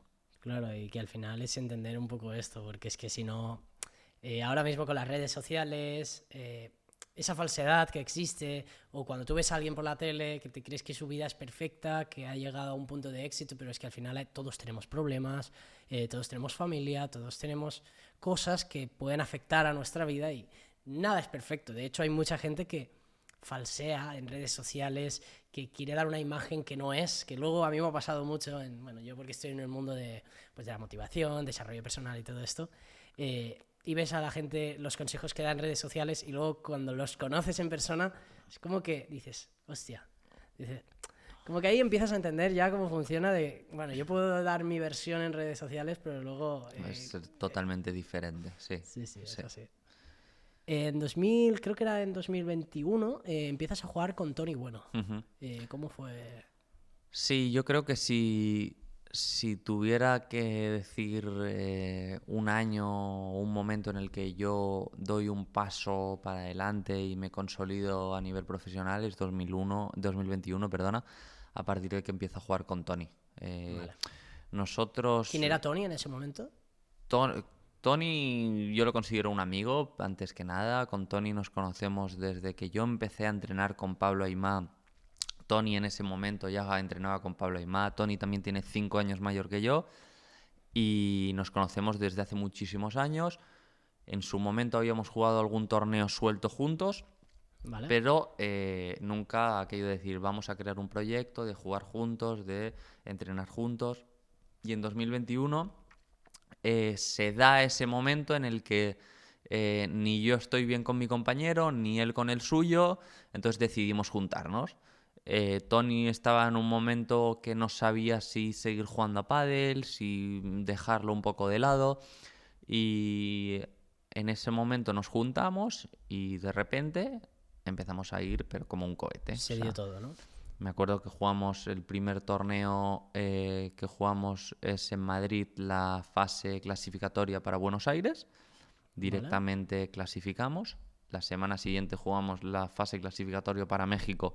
Directamente clasificamos. Entonces, nuestro primer torneo nos vamos directos a jugar a Buenos Aires y a México. O sea, ya desde el principio ya como que conectasteis muy bien. Conectamos desde minuto 0. También me has dicho que, claro, que ya habías jugado con él, ya Sí. lo conocías un poco. Hacía muchos años. Vale. O sea, habían cambiado muchas cosas en nuestro juego como para que directamente la adaptación fuese muy rápido, pero aquello que dices es que fluimos de una manera increíble. Os lleváis muy bien también. Que eso yo creo que es la mayor parte de culpa por la que hemos conectado tanto jugando juntos, porque fuera de la pista, lo que te digo, creo que tenemos una relación impecable. Entonces eso hace que dentro de la pista acabes transmitiendo ese buen rollo y acabes jugando mucho mejor. Claro, a partir de ahí me dices que, que esto fue en 2021. 2020, finales de 2021, 2022, si yo te tengo que hablar de mi mejor año a nivel deportivo, 2022 sin duda, creo que es nuestro mejor año. Nosotros en el momento no empezamos a jugar a finales de noviembre del 21 Yo en ese momento creo que estoy como el 80 del ranking y Tony está como el 95, y el 2022 lo terminamos, creo que es 42 y 43 del ranking, o sea, escalamos una brutalidad de posiciones en el ranking, que llega un momento a esos niveles donde subir puestos ya cuesta muchísimo. Claro, la gente es muy buena. Entonces terminamos consolidados ahí entre las mejores 24 parejas del mundo, que cuando nosotros empezamos a jugar era un objetivo de los que hablábamos antes a larga distancia. Entonces lo conseguimos muy rápido, era un poco inimaginable que en tan poco tiempo consigamos estar tan arriba. Entonces 2023 nosotros también empezamos juntos. Sí que 2023 creo que jugamos bien. El problema que tenemos es que venimos arrastrando un muy buen año, que es el de 2022. Entonces, en el pádel, el sistema de puntuación en el ranking funciona un poquito como en el tenis, que tú defiendes lo que has hecho el año anterior. Es decir, ¿vale? Si yo juego Barcelona y en Barcelona gano el torneo en 2022, yo sumo 1000 puntos. Okay. Si en 2023 vuelvo a ganar Barcelona, sumo 1000 puntos más, o sea, 1000 puntos más, no, sumo otros 1000 puntos. Entonces, si del año pasado tengo 1000 puntos, esos 1000 se me borran y se me quedan los 1000 de 2023. O sea, como que tienes que superar siempre. Igualar o superar para mantener o ganar. Si yo gano en 2022 Barcelona, que sumo 1000, y en 2023 quedo finalista, que sumo 500, resto 500 puntos. Vale. Entonces, ese era un poquito el problema que teníamos con Tony, que en 2023... Lo hicisteis súper bien. Defendíamos todo lo que hicimos bien en 2022. Entonces, claro, eso puede ser un problema también, claro. Claro. Entonces, ya solo con defender todo lo que teníamos que defender, ya te supone una presión de decir, tengo que mantener el nivel, no, sino que encima superarlo para estar ahí, seguir estando en la pomada. Claro, y la presión ya era real. Exacto. No era lo que me decías de tu madre, de no, venga, para la... No, ahí es, ya estás... he conseguido esto, para tirar más hacia adelante tengo que conseguir lo que he hecho o más. Exacto, nosotros en ese momento firmamos con Puma como patrocinador principal, vale, que ya es un cambio a nivel profesional en nuestra carrera. Nosotros podemos dedicarnos únicamente y exclusivamente a entrenar y a jugar al pádel. ¿A partir de ese momento fue? A partir de ese momento yo creo que es un poco el cambio, sí. Entonces al final pues por poca presión que te pueda meter el entorno, al final ya tienes una marca que apuesta por ti y que tú tienes que dar el callo en pista. Claro, esa es más presión aún. Exacto, quieras o no la tienes. Entonces en 2023 que nosotros empezamos con Tony,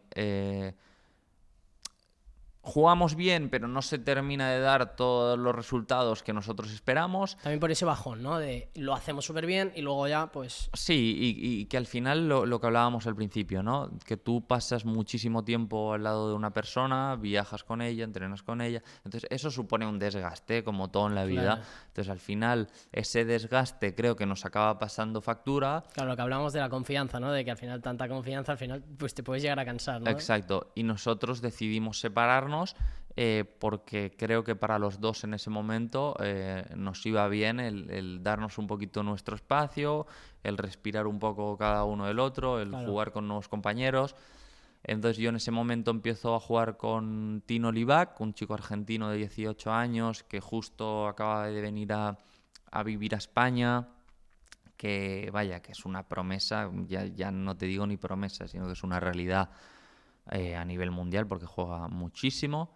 Yo creo que juego más o menos durante 3 meses con Tino. La verdad que nos va muy bien a nivel de resultados, ganamos partidos muy buenos, jugamos partidos pues contra Vela, por ejemplo, ¿no? O hacemos 3 sets contra Vela en Viena, le competimos de tú a tú a parejas muy buenas, pero justo yo me lesiono.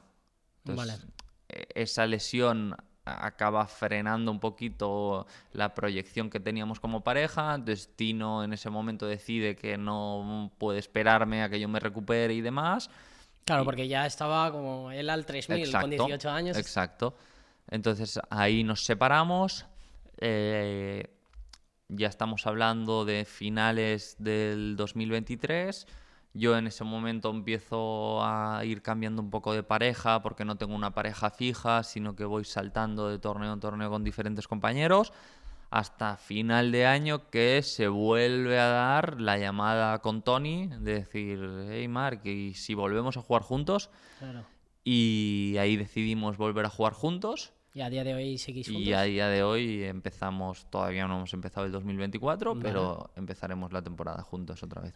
Me has dicho ya, volviendo un saltito atrás antes de seguir, que llegaste a octavos y jugaste contra LeBron y Galán. Nosotros jugamos con Tony, esto fue en 2022, Vale. en Valladolid, en un máster.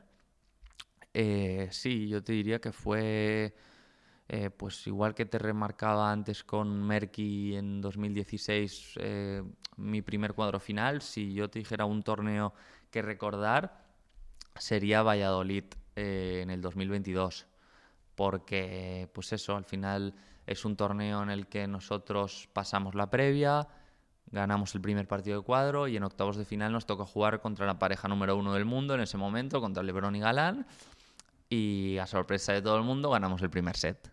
Hostia. Entonces, al final estás jugando en un torneo, yo creo, emblemático como es Valladolid, allí en la Plaza Mayor, con la grada llena.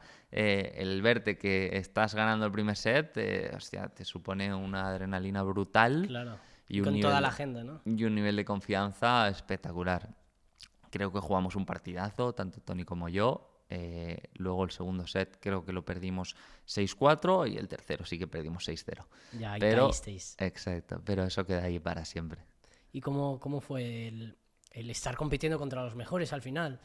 También obviamente constantes aprendizajes, pero ¿cómo fue el jugar contra los mejores en su momento?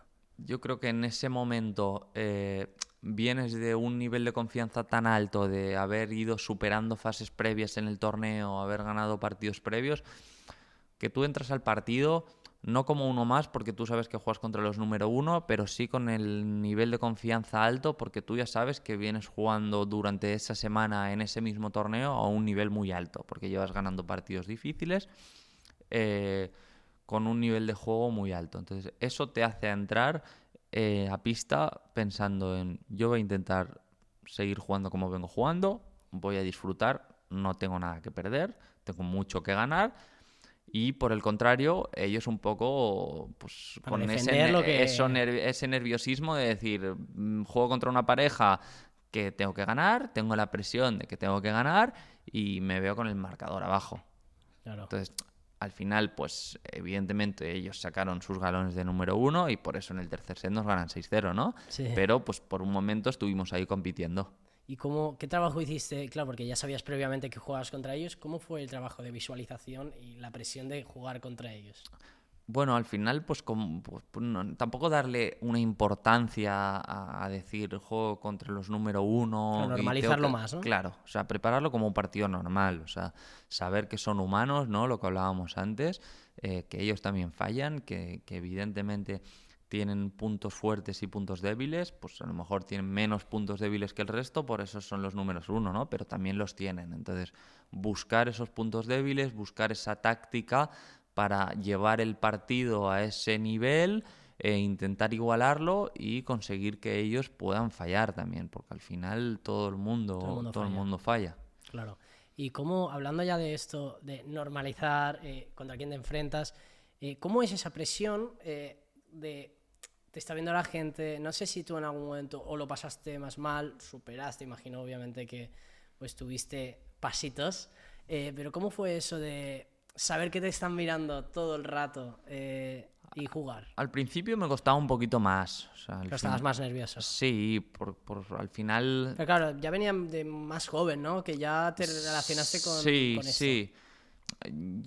Ha cambiado un poquito más en los últimos años, ¿no? Porque al final, pues de joven tú puedes jugar una final y que haya personas en la grada viéndote, pero a día de hoy, pues yo me voy a jugar pues este mismo partido contra LeBron y Galán en Valladolid y ya no son las 1.500 personas, 2.000 personas que puedan estar viéndote, sino la cantidad de gente que te ve a través de la tele, ¿no? Entonces, un poquito al principio me costó, o sea, no te tengo que mentir porque Yo he trabajado durante muchos años el creer en mí mismo, ¿no? Con mi psicólogo. Claro, tu mentalidad también. Exacto, un poco esa confianza, porque al final eh, yo sé que juego bien, pero luego en un momento de nervios, el poder creer que juego bien, que puedo ganar, eso es un poco lo que a mí me faltaba en ese momento. No, y que Entonces, el pádel es muy mental. exacto, muchísimo, sobre todo a esos niveles donde todo está muy igualado, ¿no? Entonces, yo durante muchos años con el psicólogo he ido trabajando el tema de la autoconfianza, ¿no? Del creer en mí mismo y también el normalizar las cosas, es decir, al final no estoy haciendo nada diferente de lo que hago cada día, ¿no? Es como el que va en bici, aprende a ir en bici de pequeño, pues siempre va a recordar ir en bici. Yo es un poco lo mismo, mi trabajo que es jugar a pádel, yo que estoy haciendo en ese momento, jugar un partido de pádel más, tengo que normalizarlo, tengo que confiar en que voy a hacer algo que he hecho 500.000 millones de veces a lo largo de mi vida. Si lo disfruto, mejor, si gano, mejor, pero al final tengo que centrarme en eso, en hacer lo que hago cada día. Porque, bueno, claro, has hecho todo, pues fisio, nutricionismo, psicólogo. ¿Tú le recomiendas a las personas que vayan al psicólogo? 100%. O sea, ¿Crees que es muy importante? creo que es vital. O sea, creo que todo el mundo necesita ir al psicólogo. Porque creo que hay un problema en la sociedad que la gente asocia el ir al psicólogo con tener un problema. Sí, Creo que ese es el problema. Y al final un psicólogo lo que hace es ayudarte a buscar tu mejor versión. claro. Puedes tener problemas, evidentemente, todo el mundo tiene problemas. Poner todo encima de la mesa y decir, vale, ¿Cuáles son mis herramientas o qué herramientas puedo aprender para aprovechar mis oportunidades, para sacarle provecho a mi situación actual? Porque de la parte negativa siempre tienes que buscar darle la vuelta para convertirla en positiva. al Entonces, final es trabajar con eso, esas cosas malas, decir, vale, ponerla encima de la mesa y decir, vale, a ver, ¿qué hay? ¿Y qué puedo exacto. hacer para revertirlas, lo que decías? Exacto. Y eso a nivel mental te cambia muchísimo, o sea, te cambia muchísimo. Al final creo que lo más importante es la mentalidad con la que afronta uno a uno el día a día. O sea, si tú te levantas con una mentalidad positiva, con energía, con ganas de comerte el mundo, eh, es que te lo vas a comer. Te lo vas a comer porque crees en ello y vas a hacer todo lo posible por hacerlo. Al final eso de ver en perspectiva que los problemas son situaciones que se pueden cambiar y al final entender eso, que siempre puedes mejorar. O sea, no verlo desde el ego de, buah, qué bueno soy, sino, vale, soy muy bueno, palmadita en la espalda, ¿qué puedo mejorar? ¿Qué puedo hacer para seguir avanzando? Exacto, al final es evaluar todo un poco, ¿no? Evaluar eh, qué es lo que quiero hacer y qué tengo que hacer para conseguirlo. Y yo creo que desde que empecé con psicólogo he pasado por muchos psicólogos deportivos que me han ayudado mucho a lo largo de toda mi carrera y creo que es una parte fundamental. Es que hay gente, por ejemplo, en mi caso, que creo que es complicado dar con ese psicólogo. No digo que algunos lo hagan mejor o peor, pero que es complicado a veces encontrar un buen psicólogo que te pueda aportar en ese momento. Como que creo que tienes que conectar muy bien con ese psicólogo. Porque al igual que hay buenos, también creo que hay malos, a nivel de que, no quiero decir saca cuartos, pero hay pues que a lo mejor no se toman tan en serio su trabajo y te lo digo yo desde mi propio caso, de que yo ahora no estoy en el psicólogo, pero he estado y en momentos muy complicados y me ha ido muy bien, porque al final es que veía al psicólogo como no tanto una manera de como que me ayudara, sino porque al final estoy hablando, lo que no estoy diciendo es como que pongo eso, todo encima de la mesa, te explico todo y yo mismo me estoy dando cuenta al hablar lo que puedo cambiar. Pero que es complicado. ¿Cómo ha sido eso para ti, el encontrar a esa persona indicada? Bueno, al final yo creo que es lo que tú dices, ¿no? Tienes que ver un poco el feeling que tienes con esa persona. Primero, tú al final estás contándole tus problemas a esa persona. Entonces, tú lo que tienes que hacer es confiar en esa persona. Creo que uno de los mayores problemas que tiene la sociedad también es que en todo momento evalúa el trabajo de los demás, ¿no? Que todo el mundo está juzgando, de decir, ¿me está sirviendo, no me está sirviendo? Y eso lo hacemos desde el minuto uno. Entonces, al final, es un trabajo que cuesta un tiempo. Que siempre operamos mucha gente desde el miedo. Exacto, exacto. Entonces, al final, precisamente eso, que tú le estás contando tus miedos Claro. a esa persona. Entonces, tú no puedes pretender que una persona desde el minuto uno te cambie o te ayude a superar todos tus miedos. Tú al Claro. final tienes que pasar por un proceso y hacer para que ese proceso, con pequeños cambios, acabe convirtiéndose en un proceso positivo en ese caso, Claro, ¿no? al final esa persona tiene que entender, aparte de lo que te pase, y cómo piensas, tiene que entender cómo Exacto. piensas, cómo reaccionas a las cosas. Exacto, entonces al final es un tema de conocerse, ya no solo él a ti, sino que tú le conozcas a él también para que le puedas contar mejor, para que te pueda ayudar más a dar con esa herramienta que en ese momento a ti te va a ayudar más o menos a darle la vuelta a esa situación. Claro, es un poco así. Ya cambiando un poco de tema, ahora me interesa un poco a nivel más actual o de hace más pocos años. Hablábamos el otro día de Vuelta del Tour. Pues me comentabas que era un circuito privado, que era un poco complicado. Cuéntame un poco la situación. Podemos ir avanzando a nivel de lo que ha pasado, pero ¿cómo estaba la situación en 2022? Pues mira, Vuelta del Tour es un circuito privado de un único propietario. En este caso, el propietario que está detrás de Vuelta del Tour es Estrella Damm.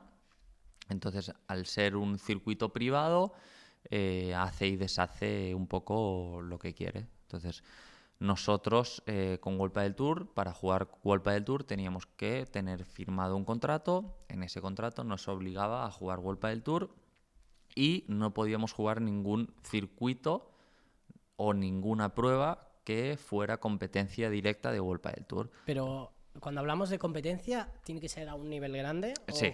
Vale. Sí, o sea, al final, por ejemplo, nosotros podíamos jugar el circuito Vuelta del Tour y el circuito autonómico catalán. Eso sí que Vale. podíamos Como jugar. torneos más que no los conoce Menores, tantos. Vale. exacto. ¿Porque tienen un nivel? Sí, o que se tienen como ¿cómo se una- definen los torneos? Al final, tú lo acabas definiendo un poquito por el circuito que juegas, pero básicamente por el dinero que reparte el Vale. circuito. O sea, al final, si un torneo de Vuelta del Tour reparte 500.000 euros totales, un torneo de la Federación Catalana a lo mejor reparte 2.000 euros totales. Entonces, al final, eso no es competencia de Vuelta del Tour. Claro.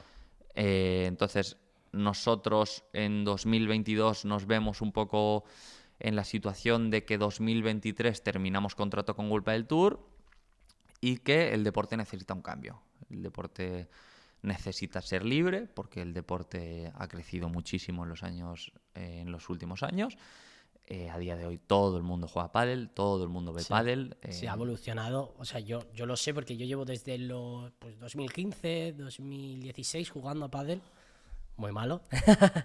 Pero he visto la evolución de soy el que juega a pádel y era si juegas a pádel porque se te da mal el tenis, que era un Sí, poco exacto. el pádel Sí. es el deporte fácil, Sí. a decir, es que ya, no digo que nadie juega a tenis, pero es que todo el mundo juega a pádel, es Todo una el locura. mundo. Voy a cualquier sitio, un pádel, que digo, hostia, mola. Sí, entonces para nosotros, que viendo un poco esa situación, ¿no? Que todo el mundo juega a pádel, que todo el mundo quiere tener su club de pádel y que Sí. todo el mundo está queriendo invertir en el pádel, nos veíamos en una situación los jugadores de decir, tenemos un circuito privado en el que ese circuito privado solo deja invertir a sus propias marcas. Entonces, hay mucha gente que quiere invertir en nuestro deporte. Os sentíais mal de alguna manera, ¿no? Como que, Bueno, al que final... habéis firmado un contrato con una gente y que ellos decidían lo que hacíais y lo que no hacíais. Exacto. Entonces, al final, nosotros lo que veíamos es que podíamos empezar a generar mucha más repercusión a nivel mediático y sobre todo a nivel económico Claro. que no se estaba dando en ese momento. Claro, como que aportabais más de lo que os daban. Ya. Exacto. Entonces, ¿Eso qué fue? En el punto que me comentabas el otro día del dos- Mundial de sí, Qatar. sí, yo hablando con Vela me acuerdo siempre que él me decía, ¿no? Que en el mundial, en el último mundial por selecciones en Doha, él tuvo una reunión con Al-Khelaifi, presidente del PSG, Vale. y me acuerdo que me decía, dice, ¿vosotros qué ganáis más o menos? ¿Como un piloto de Fórmula 1? Vela evidentemente se puso a reír Claro. porque le habló de los números reales, ¿no? De Vuelta del Tour en ese momento. Claro, lo que Entonces, ganaba un profesional. exacto, él le dijo, digo, mira, nosotros por ganar un torneo de World Padel Tour, el campeón se lleva 10.000 euros cada uno, 20.000 euros la pareja. Entonces el que se puso a reír fue Al-Khelaifi, que en ese momento estaba iniciándose Al-Khelaifi con el pádel y dijo, a mí me gustaría ayudar a la evolución del pádel. A profesionalizarlo, Exacto. ¿No? Entonces, desde ese momento se inician unas conversaciones con un colectivo de jugadores, donde está la Federación Internacional de Pádel de por medio, que es una de las cosas que ha supuesto un cambio más grande, ¿no? Al final nosotros estábamos jugando a un deporte en el que la Federación Internacional de Pádel no tenía nada que ver, sino que lo gestionaba todo un circuito privado. Claro. Entonces, a día de hoy, tras mucho lío con el tema a raíz de que se metió Al-Khelaifi de por medio, hubieron unas reuniones y nosotros los jugadores decidimos que nos íbamos a saltar esa exclusividad que teníamos con World Padel Tour, que estaba por contrato. Que estaba por contrato.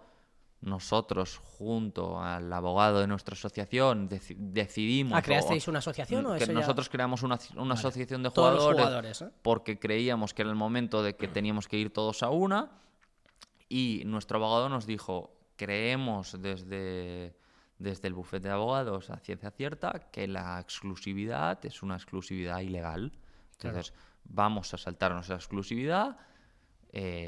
La Federación Internacional de Pádel, junto al fondo inversor de Al-Khelaifi y QSI, van a crear este circuito donde el prize money va a multiplicar por 5, vuestros ingresos van a multiplicar por 5 y os vais a tener que decidir si os saltáis o no esa exclusividad. Nosotros, evidentemente, tiramos para adelante porque los abogados nos dicen, oye, podéis tirar para adelante. Claro. Y a raíz de eso nace Premier Padel, Vale. que es, digamos, un circuito en paralelo. ¿Que eso fue en 2023? 2022. Vale. 2022. El Mundial de Doha es 2021. 2022 sale la primera prueba de Premier Padel en Doha.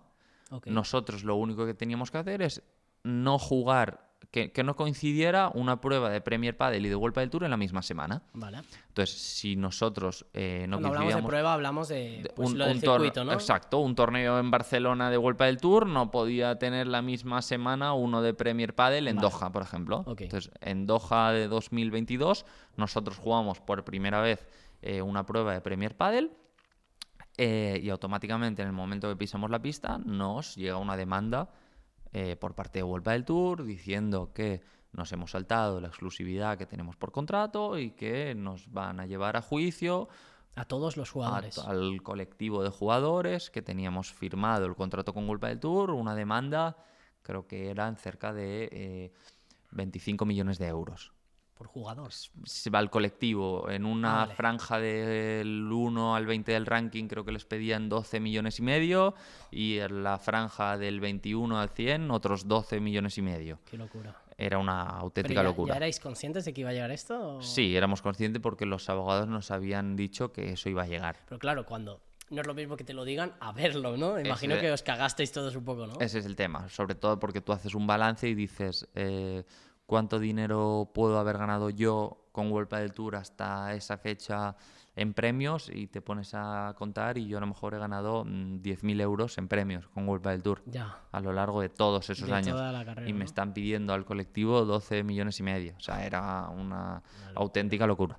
Sí. Entonces, al final, pues los abogados te dicen, tranquilos, que esto lo vamos a ganar, lo vamos a tirar para adelante, pero tú de momento tienes una demanda que va tirando para adelante. Entonces, muy tranquilo, pues tampoco puedes estar. Los nervios estaban ahí. Exacto. Entonces, durante 2022 y 2023 vamos alternando un poco los dos circuitos, se sigue prolongando el tema de los juicios y demás y tal. ¿Y siguió subiendo la demanda? No, la demanda era la que había, entonces, pues cada uno va presentando alegaciones, se va un poquito con ese tema. Sé que fue 2020... 22 y 23, vale. durante todos estos 2 años, que además nosotros finalizamos contrato con World Padel Tour en 2023. Okay. Entonces estamos en un proceso en el que el jugador en 2023 es libre, finales de 2023. Entonces, para 2024 el jugador tiene que negociar un nuevo contrato con el pádel.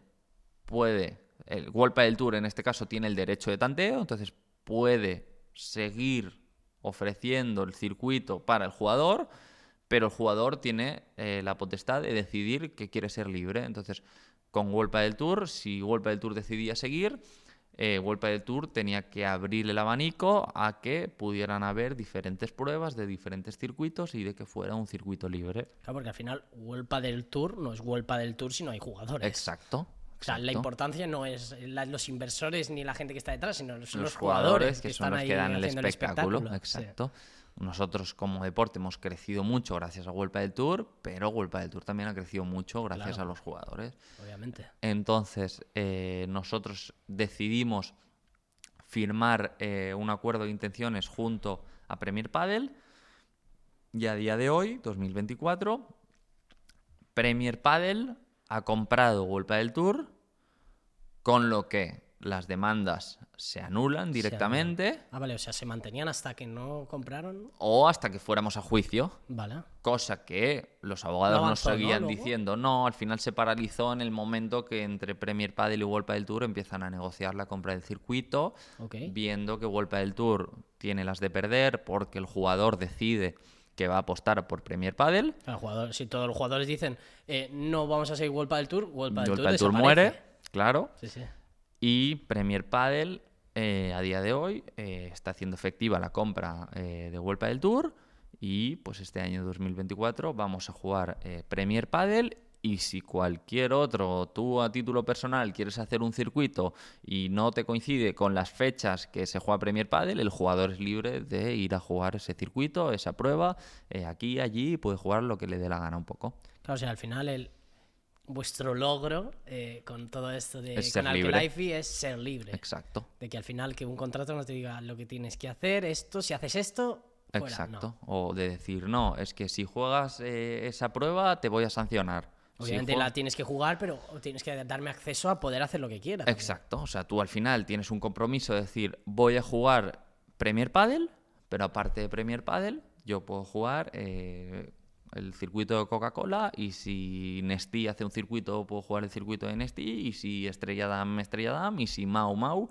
puedo jugar libre el circuito que yo quiera, mientras no coincida con la semana de Premier Padel. Pero al final estabais muy limitados en ese sentido. O sea, tenemos 100%. que comer, tenemos que pagar todo, sí, patrocinios y tal, pero vale, ¿de cuánto estamos hablando? Claro, se ha multiplicado por 5 ahora con Premier Padel. ¿De qué números estamos hablando? ¿Con World Padel Tour antes? World Padel Tour, el campeón ganaba 10.000 euros por persona, o sea, 20.000 la pareja, y ahora en Premier Padel el campeón gana 45.000 cada uno. Claro, y al final... Cambio significativo. Es significativo, pero encima es eso, solo ganas 10.000, a ver, solo. Que es dinero. Poco. O sea, pero muy dinero, poco, pero muy para poco lo para que... un profesional. Exacto. Y que al final no podías tener acceso a diferentes circuitos para pues, poder ganar más. Exacto. Entonces, eso fue un cambio radical, ¿no? Sí, al final es eso, que todo el mundo que quiere invertir en el pádel pueda invertir y que el jugador se pueda beneficiar de ello, ¿no? Que al final nosotros, uno trabaja para vivir, ¿no? Tiene que ganarse su dinero. Entonces, al final nosotros llegaba un momento en que en World Padel Tour tú jugabas 20 pruebas al año, mirabas los números y perdías dinero. Claro. Entonces, al final, ¿cómo puede ser que yo esté firmando un contrato en el que me obligan a jugar para perder dinero? Al final, eso es lo que hemos conseguido a día de hoy. Claro, y para que al final esto es positivo, o sea, esto que habéis conseguido es positivo tanto para vosotros como para próximas generaciones. Sobre todo para eso, para que el jugador de pádel que empieza con 12 años, el niño, vea al número 1 del mundo y diga, ok, quiero llegar a ser número 1 del mundo de pádel porque me voy a poder dedicar a ello. Claro, al final principalmente es eso, pues viéndolo en perspectiva con antes, pues que era, pues a lo mejor había, no sé, en el momento que Vela era el mejor del mundo, a lo mejor incluso Vela tampoco podía dedicarse al 100%, a lo mejor sí porque es el mejor, pero solo él y dos más. Otro. Exacto. Entonces esto ha cambiado mucho la posición, porque los chavales que, ya a título como consejos para una persona que quiere dedicarse al pádel, ¿qué le recomiendas? ¿Qué procesos o qué debería hacer para poder llegar a World Padel Tour mismo o a Premier Padel? Yo, para mí, lo primero que le diría a un chaval que empieza y su objetivo es decir, quiero ser profesional, es que se lo pase bien. O sea, eso es lo primero, porque al final creo que con la ilusión y la diversión llegas a cualquier parte, eso para empezar, y que no decaiga, que su momento le va a llegar, que al final cada uno tiene un proceso, cada uno tiene sus tiempos. Si tú tienes un sueño, si tú tienes un objetivo, trabajas, te esfuerzas, tienes ilusión por seguirlo, tienes constancia sobre todo por conseguirlo, siempre va a llegar el día en el que tengas tu oportunidad y si estás preparado para aprovecharla, la vas a aprovechar y vas a llegar a ese objetivo. Entonces, para mí eso es fundamental, tener constancia, tener unos objetivos y sobre todo pensar en divertirse y en tener ilusión. Sí, sí, al final yo creo que es un poco lo que hablábamos antes. Si quieres algo, obviamente no va a llegar solo, tienes que ser constante, tienes que luchar por ello y aunque no llegue, y probablemente no llegue, pero si no luchas, obviamente Nunca va a llegar, exacto. nunca va a llegar. Exacto. Bueno, te lo digo a título personal porque yo, por ejemplo, o sea, he seguido el pádel a nivel juego, pero nunca lo veía tanto. Fue creo que en 2022, 2023 que fui con un amigo aquí a Barcelona a un final. Y yo, por ejemplo, de los jugadores al que conocía, pues a Vela sí que lo conocía, pero al que más, también por su estilo de juego, me gustaba mucho LeBron. Y yo no entendía mucho porque había como una especie de hate hacia él y no sé si me lo puedes explicar de alguna manera. ¿Por qué existía ese hate? No sé si a día de hoy sigue ese hate, pero ¿por qué LeBron tiene tantos haters?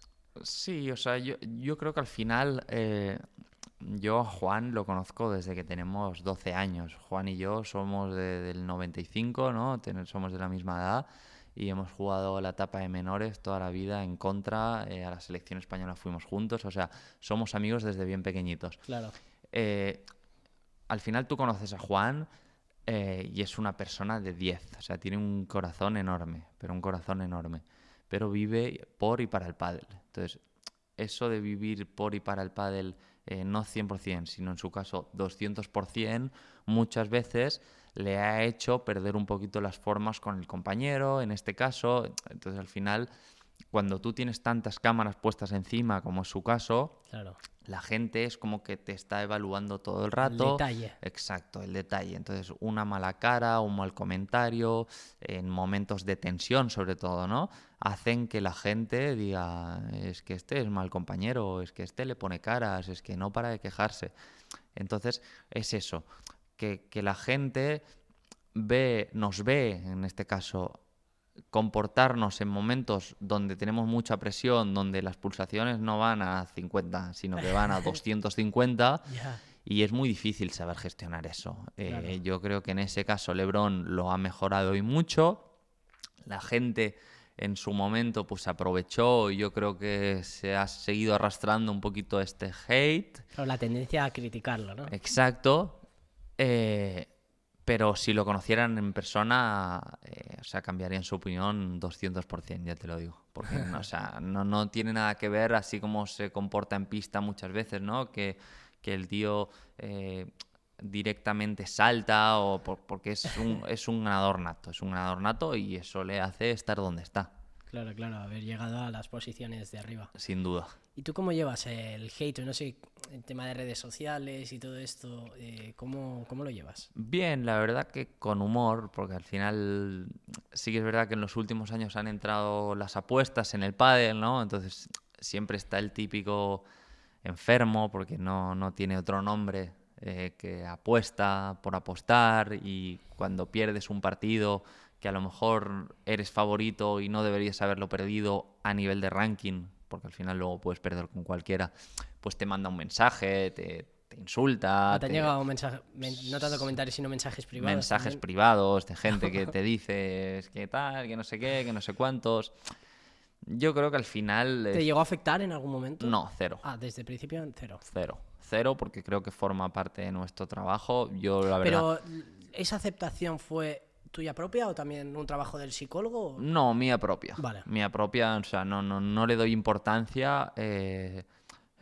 por eso, ¿no? Porque directamente considero que el problema lo tiene él. La Claro. persona que me manda un mensaje a destruirme, a querer criticarme. O sea, al final el problema lo tienes tú, que has invertido un dinero sin conocerme, sin a lo mejor ni saber de pádel prácticamente, Ya, simplemente porque decías, no, voy a ganar dinero con este tío que tal y cual.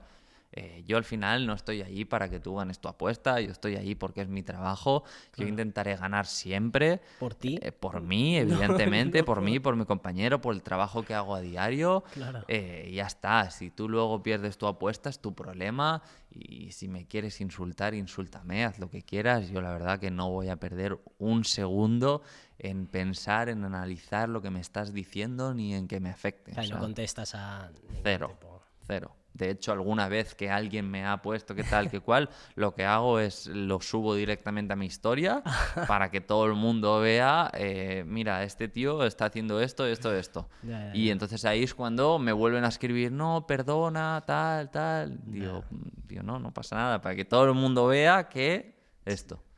Es complicado. Y al final es lo que tú decías, ese punto de... El problema no lo tengo yo, lo tienes tú.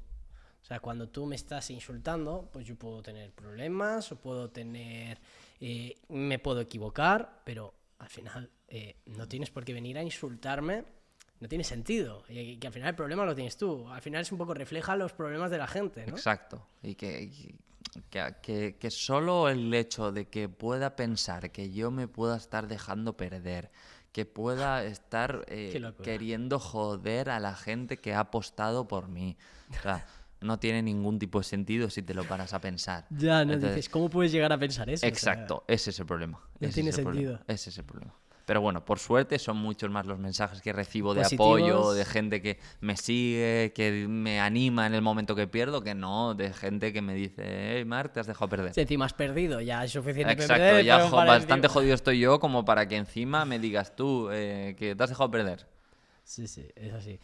No sé, bueno, también has hablado del tema de la ludopatía, del tema de apuestas. Lo que hablábamos al principio de todo, de que hoy en día es muy difícil, por ejemplo, hay entornos muy negativos, pues gente que fuma, se ha normalizado mucho el fumar, se ha normalizado mucho el beber, se han normalizado muchísimo las apuestas, y al final me gustaría darle un mensaje al mundo para al final salir un poco de eso, porque no creo que aporte nada bueno, nada positivo, y recomendar pues que haga deporte la gente, que no beba, que no fume, porque solo le va a dar problemas. Y mucha gente se cree que no hay problemas porque, ¿qué pasa? Las cosas, que esto pasa, lo he hablado mucho, que cuando haces cosas, al final las cosas que te aportan a corto plazo son las que te joden a largo plazo. Claro. Las cosas que no te aportan a corto plazo te aportan a largo plazo. Entonces quería que dieras un poco un mensaje al mundo sobre todos estos temas, para intentar ayudar a esa gente que está en esa situación y está ahí y no se da cuenta, o directamente gente que quiere salir de ahí y no puede. Para mí hay dos cosas fundamentales, que es el deporte y el comer bien. O sea, si tú haces deporte, el mismo deporte tiene unos valores y te inculca unos valores que te hacen alejarte un poco de todo eso, ¿no? O sea, yo al final nunca he fumado, prácticamente nunca he salido de fiesta, no me he relacionado con gente tóxica porque el mismo deporte te lleva a relacionarte con gente sana, con gente de tu mismo entorno.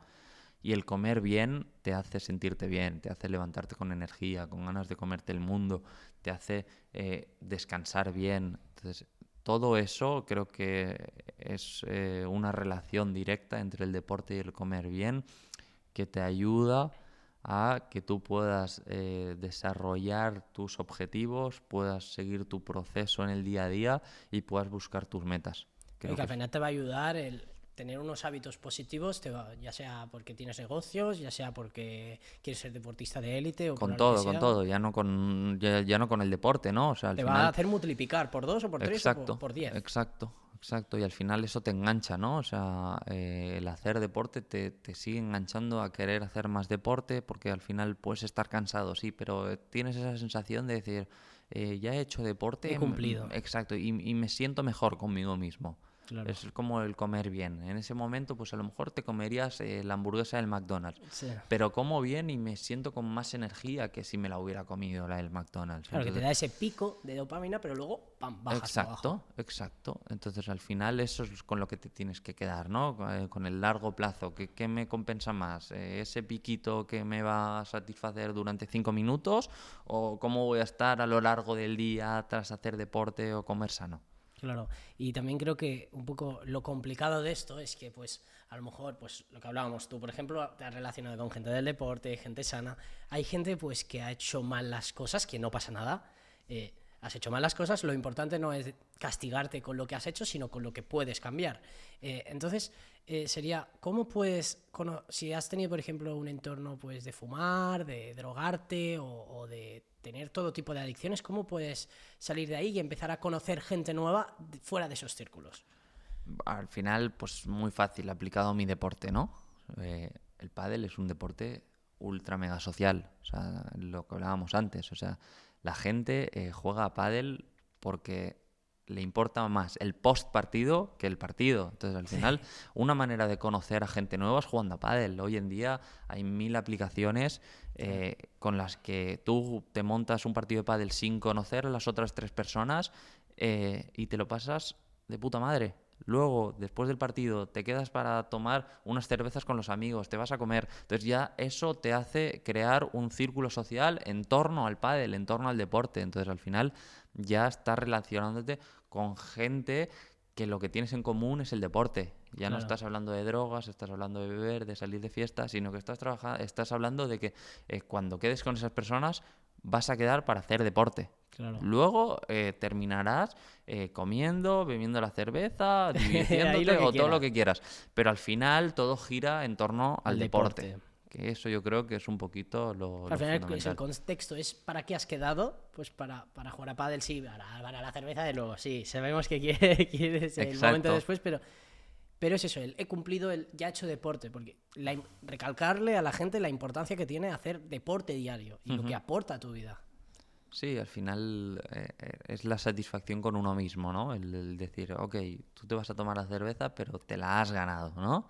Claro. Al final has cumplido, has hecho ese deporte, me siento perfecto y encima vas a tener más ganas de ir al día siguiente a hacer otra vez deporte, a que si has jugado un partido de pádel has ganado, has perdido, pues a jugar esa revancha. Entonces al final eso te va enganchando, porque el Claro. pádel es un deporte que engancha muchísimo a todo el mundo, porque todo el mundo que lo prueba se acaba enganchando, porque es un deporte fácil para el que no sabe y empieza, Sí, y cada vez que vas mejorando es algo que te engancha a seguir progresando, como todo en la vida. claro, claro. Porque hablando ya del deporte, ¿cómo es una rutina de Marc Quílez? Mira, yo por ejemplo, por la mañana, yo entreno en Barberá, entonces empiezo a entrenar a las Vale. 9, a las 9:30 empiezo a entrenar.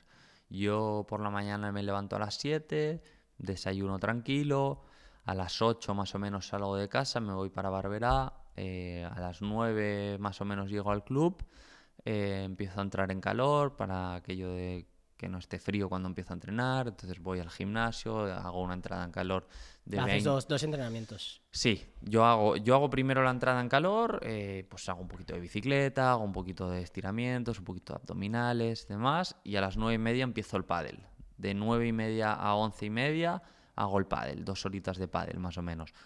Cuando termino el pádel, voy al gimnasio y hago la parte de preparación física. En este momento que estamos en pretemporada, por ejemplo, pues hacemos todo el tema de un poquito más de pesas, un poquito más de cargas, de trabajo de fuerza. Luego durante la temporada, como competimos tanto, ese trabajo de fuerza pues es un poquito más trabajo de explosividad, por ejemplo. Vale. Y ahora mismo que estoy en pretemporada, pues tras ese entreno de preparación física, vuelvo a casa, como, descanso un poco y sobre las 5:30 más o menos hago la doble sesión en este caso. Depende del día, ¿Esto hago... siempre haces doble sesión? ¿O? Depende un poquito del momento de la temporada. Ahora en pretemporada sí. Vale. Entonces depende del día. Ahora en pretemporada lo que hago es que la doble sesión la hago o de pista, entonces lo que hago es un partido por la tarde, o de gimnasio. Lo que hago es un trabajo de gimnasio, pues si por la mañana he hecho cardio, por la tarde pues me toca trabajo de fuerza, o al revés, si por la mañana hago fuerza, a la tarde Porque, ¿qué hago... prefieres tú? ¿Hacer el cardio por la mañana o por la tarde? A mí me gusta más hacerlo por la mañana. Porque es como lo más difícil. Sí. A mí, por ejemplo, me pasa, ¿eh? Es lo que más cuesta. Vale. Es lo que más cuesta. Claro, o sea, un poco es pon por la mañana lo que te cueste más, ¿no? Exacto. Porque tienes un poquito más de energía, no llegas tan Claro. cansado. Al final yo tengo la suerte de que... La suerte. Que tengo el preparador físico. Entonces, Sí. estoy ahí con Mariano siempre, que es el que está luchando contra mí, que está picándome para superarme, que está encima de mí. Entonces eso al final también ayuda mucho, ¿no? Al final Claro. tienes a alguien encima... Claro, que- Mariano, que es tu Mi tu preparador físico. Mi vale. preparador físico, sí. Entonces, eso ayuda mucho al final. Pero bueno, pues entiendo que hay mucha gente que entrena por sí sola, o sea, muchísima. Ya. Entonces, al final es un poquito eso. Tú tienes que tener la fuerza de voluntad para decir, me toca esto, para Tengo que adelante. cumplir, Claro, tengo que para hacer esto adelante. y esto y esto. Exacto. Tic, tic, tic. Exacto, literal. Me has hablado de tu preparador físico, de Mariano. No sé, entiendo que ahora, bueno, obviamente tienes una rutina súper estructurada, una dieta, cumples con todo. ¿Siempre ha sido así? No, no siempre ha sido así. O sea, yo creo que con los años uno va madurando y se va profesionalizando mucho más. Porque también vas entendiendo que cuanto más profesional seas, más puedes alargar tu carrera, ¿no? Al final, cuando yo tengo 20 años, hay cosas que no le das importancia. Claro. Porque recuperas mucho mejor. O sea, al final yo a día de hoy tengo 28 y ya me noto que tengo 28, no que tengo 18. Entonces, al final le vas dando importancia a los pequeños detalles, le vas dando importancia al calentar bien antes de empezar, le vas dando importancia a estirar después de jugar, a recuperar, a ir al fisio, a comer bien, a estar bien psicológicamente, preparándolo todo con el psicólogo. Al final es una de las cosas que si yo mirara para atrás y pudiera hablar con el Marc de los 18, le diría, Marc, sé profesional desde ya. Pero, porque yo en ese momento era profesional, pero profesional con todas las letras de la palabra, o sea, Claro. con todos los detalles, porque al final a ese nivel cada detalle cuenta. Sí, sí, no, y al final bueno, también es que se ha profesionalizado todo a nivel de que todo el mundo está súper preparado físicamente y cada vez yo creo que va más. Sí, Y yo eso es complicado, ¿no? todos los deportes yo creo que cada vez van tendiendo mucho más a la parte física. Cada vez, pues en el fútbol mismo, ¿no?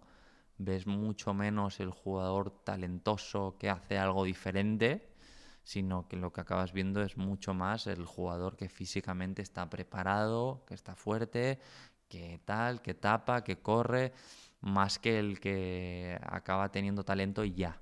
Claro. Todo el mundo... en Y el todos mensaje que contra más trabajes, mejor. Exacto, en todos los deportes lo que te hace ver es que tienes que trabajar y mucho, mucho, mucho. Sí, sí, es así. Ya, porque seguro que la gente está interesada. ¿Qué puede hacer la gente para mejorar en el pádel? Yo siempre recomiendo que si eres alguien que te inicias a jugar al pádel, lo primero que tienes que hacer es tomar clases. O sea, eso es lo Vale. primero. Creo que Es muy importante el... es muy importante, porque tiene una parte muy buena el pádel, que es una de las cosas que acaba haciendo que juegue mucha gente, y es que tú sin saber jugar a pádel te lo pasas muy bien, porque el primer día que tú vayas a jugar a pádel, tú le vas a pegar a la pelota. Entonces, si tú con la pala el primer día le pegas a la pelota, tú vas a estar yendo 1 o 2 años donde te lo vas a pasar bien. Claro. A los 2 años te vas a dar cuenta de que no mejoras, que estás estancado en ese nivel. Entonces, ahí es cuando tú dices, voy a tomar clases. Si tú durante 2 años has estado jugando sin haber tomado clases, has adquirido unos vicios que te va a costar cambiar. Claro, unos hábitos, ¿no? Negativos Exacto. o de golpeo. Exacto. Entonces, yo siempre hago la comparación con el golf, ¿no? Tú cuando vas a jugar a golf, si tú técnicamente no sabes jugar a golf, no le vas a pegar a la pelota. Claro. Entonces, tienes que primero aprender técnicamente para luego empezar a pegarle a la pelota. Claro, al final desde fuera decir, vale, juega, dale. Vale, y entonces desde fuera el profesor que te corrija y diga, mira, pues esto lo haces Exacto. bien, esto lo haces mal. Primero que cojas bien la empuñadura de la pala, que es fundamental, porque luego si no vienen las lesiones, Claro. viene el típico codo de tenista, eso es lo primero. Y a partir de ahí ir corrigiendo malos hábitos que te van a ayudar a mejorar muchísimo. Luego a nivel de posicionamiento, se nota muchísimo. El que hace clases desde un principio tiene mucho ganado, mucho ganado. Porque otro tema importante es súper importante calentar. Sí, sí, porque Antes al final y después. calentar antes y estirar después. Vale, estirar al principio no. No, o sea, al final, al principio, el tema de los estiramientos también es una de las cosas que va cambiando también año a año, ¿no? Al final hay estudios que te dicen una cosa y al año siguiente te dicen la Se sale contraria. otra. Exacto. Ya. Al final yo lo que me han dicho toda la vida es que antes de empezar puedes hacer estiramientos pero mucho más dinámicos, o sea, mucho más con movilidad y demás. Y después de terminar, a la media hora de haber terminado, ahí sí que puedes hacer un estiramiento un poquito más pausado. Vale, al principio son calentamientos más a nivel explosivos, ¿no? Exacto, porque al final, sobre todo en el pádel, tú al final lo que haces es movimientos muy, muy explosivos, de frenar, reflejos, arrancar, ya. exacto, reflejos, salgo para aquí, salgo para atrás, salto. Luego tienes que volver un poquito a la calma, también darle esa pausa a tu cuerpo, estirar, para poder descansar bien también. Claro, porque ya hablando de ti, como Marc Ílez, ¿qué objetivos tienes para este año? ¿O qué te planteas? Pues a ver, yo lo primero que creo es que esta etapa 2.0 con Tony, ¿no?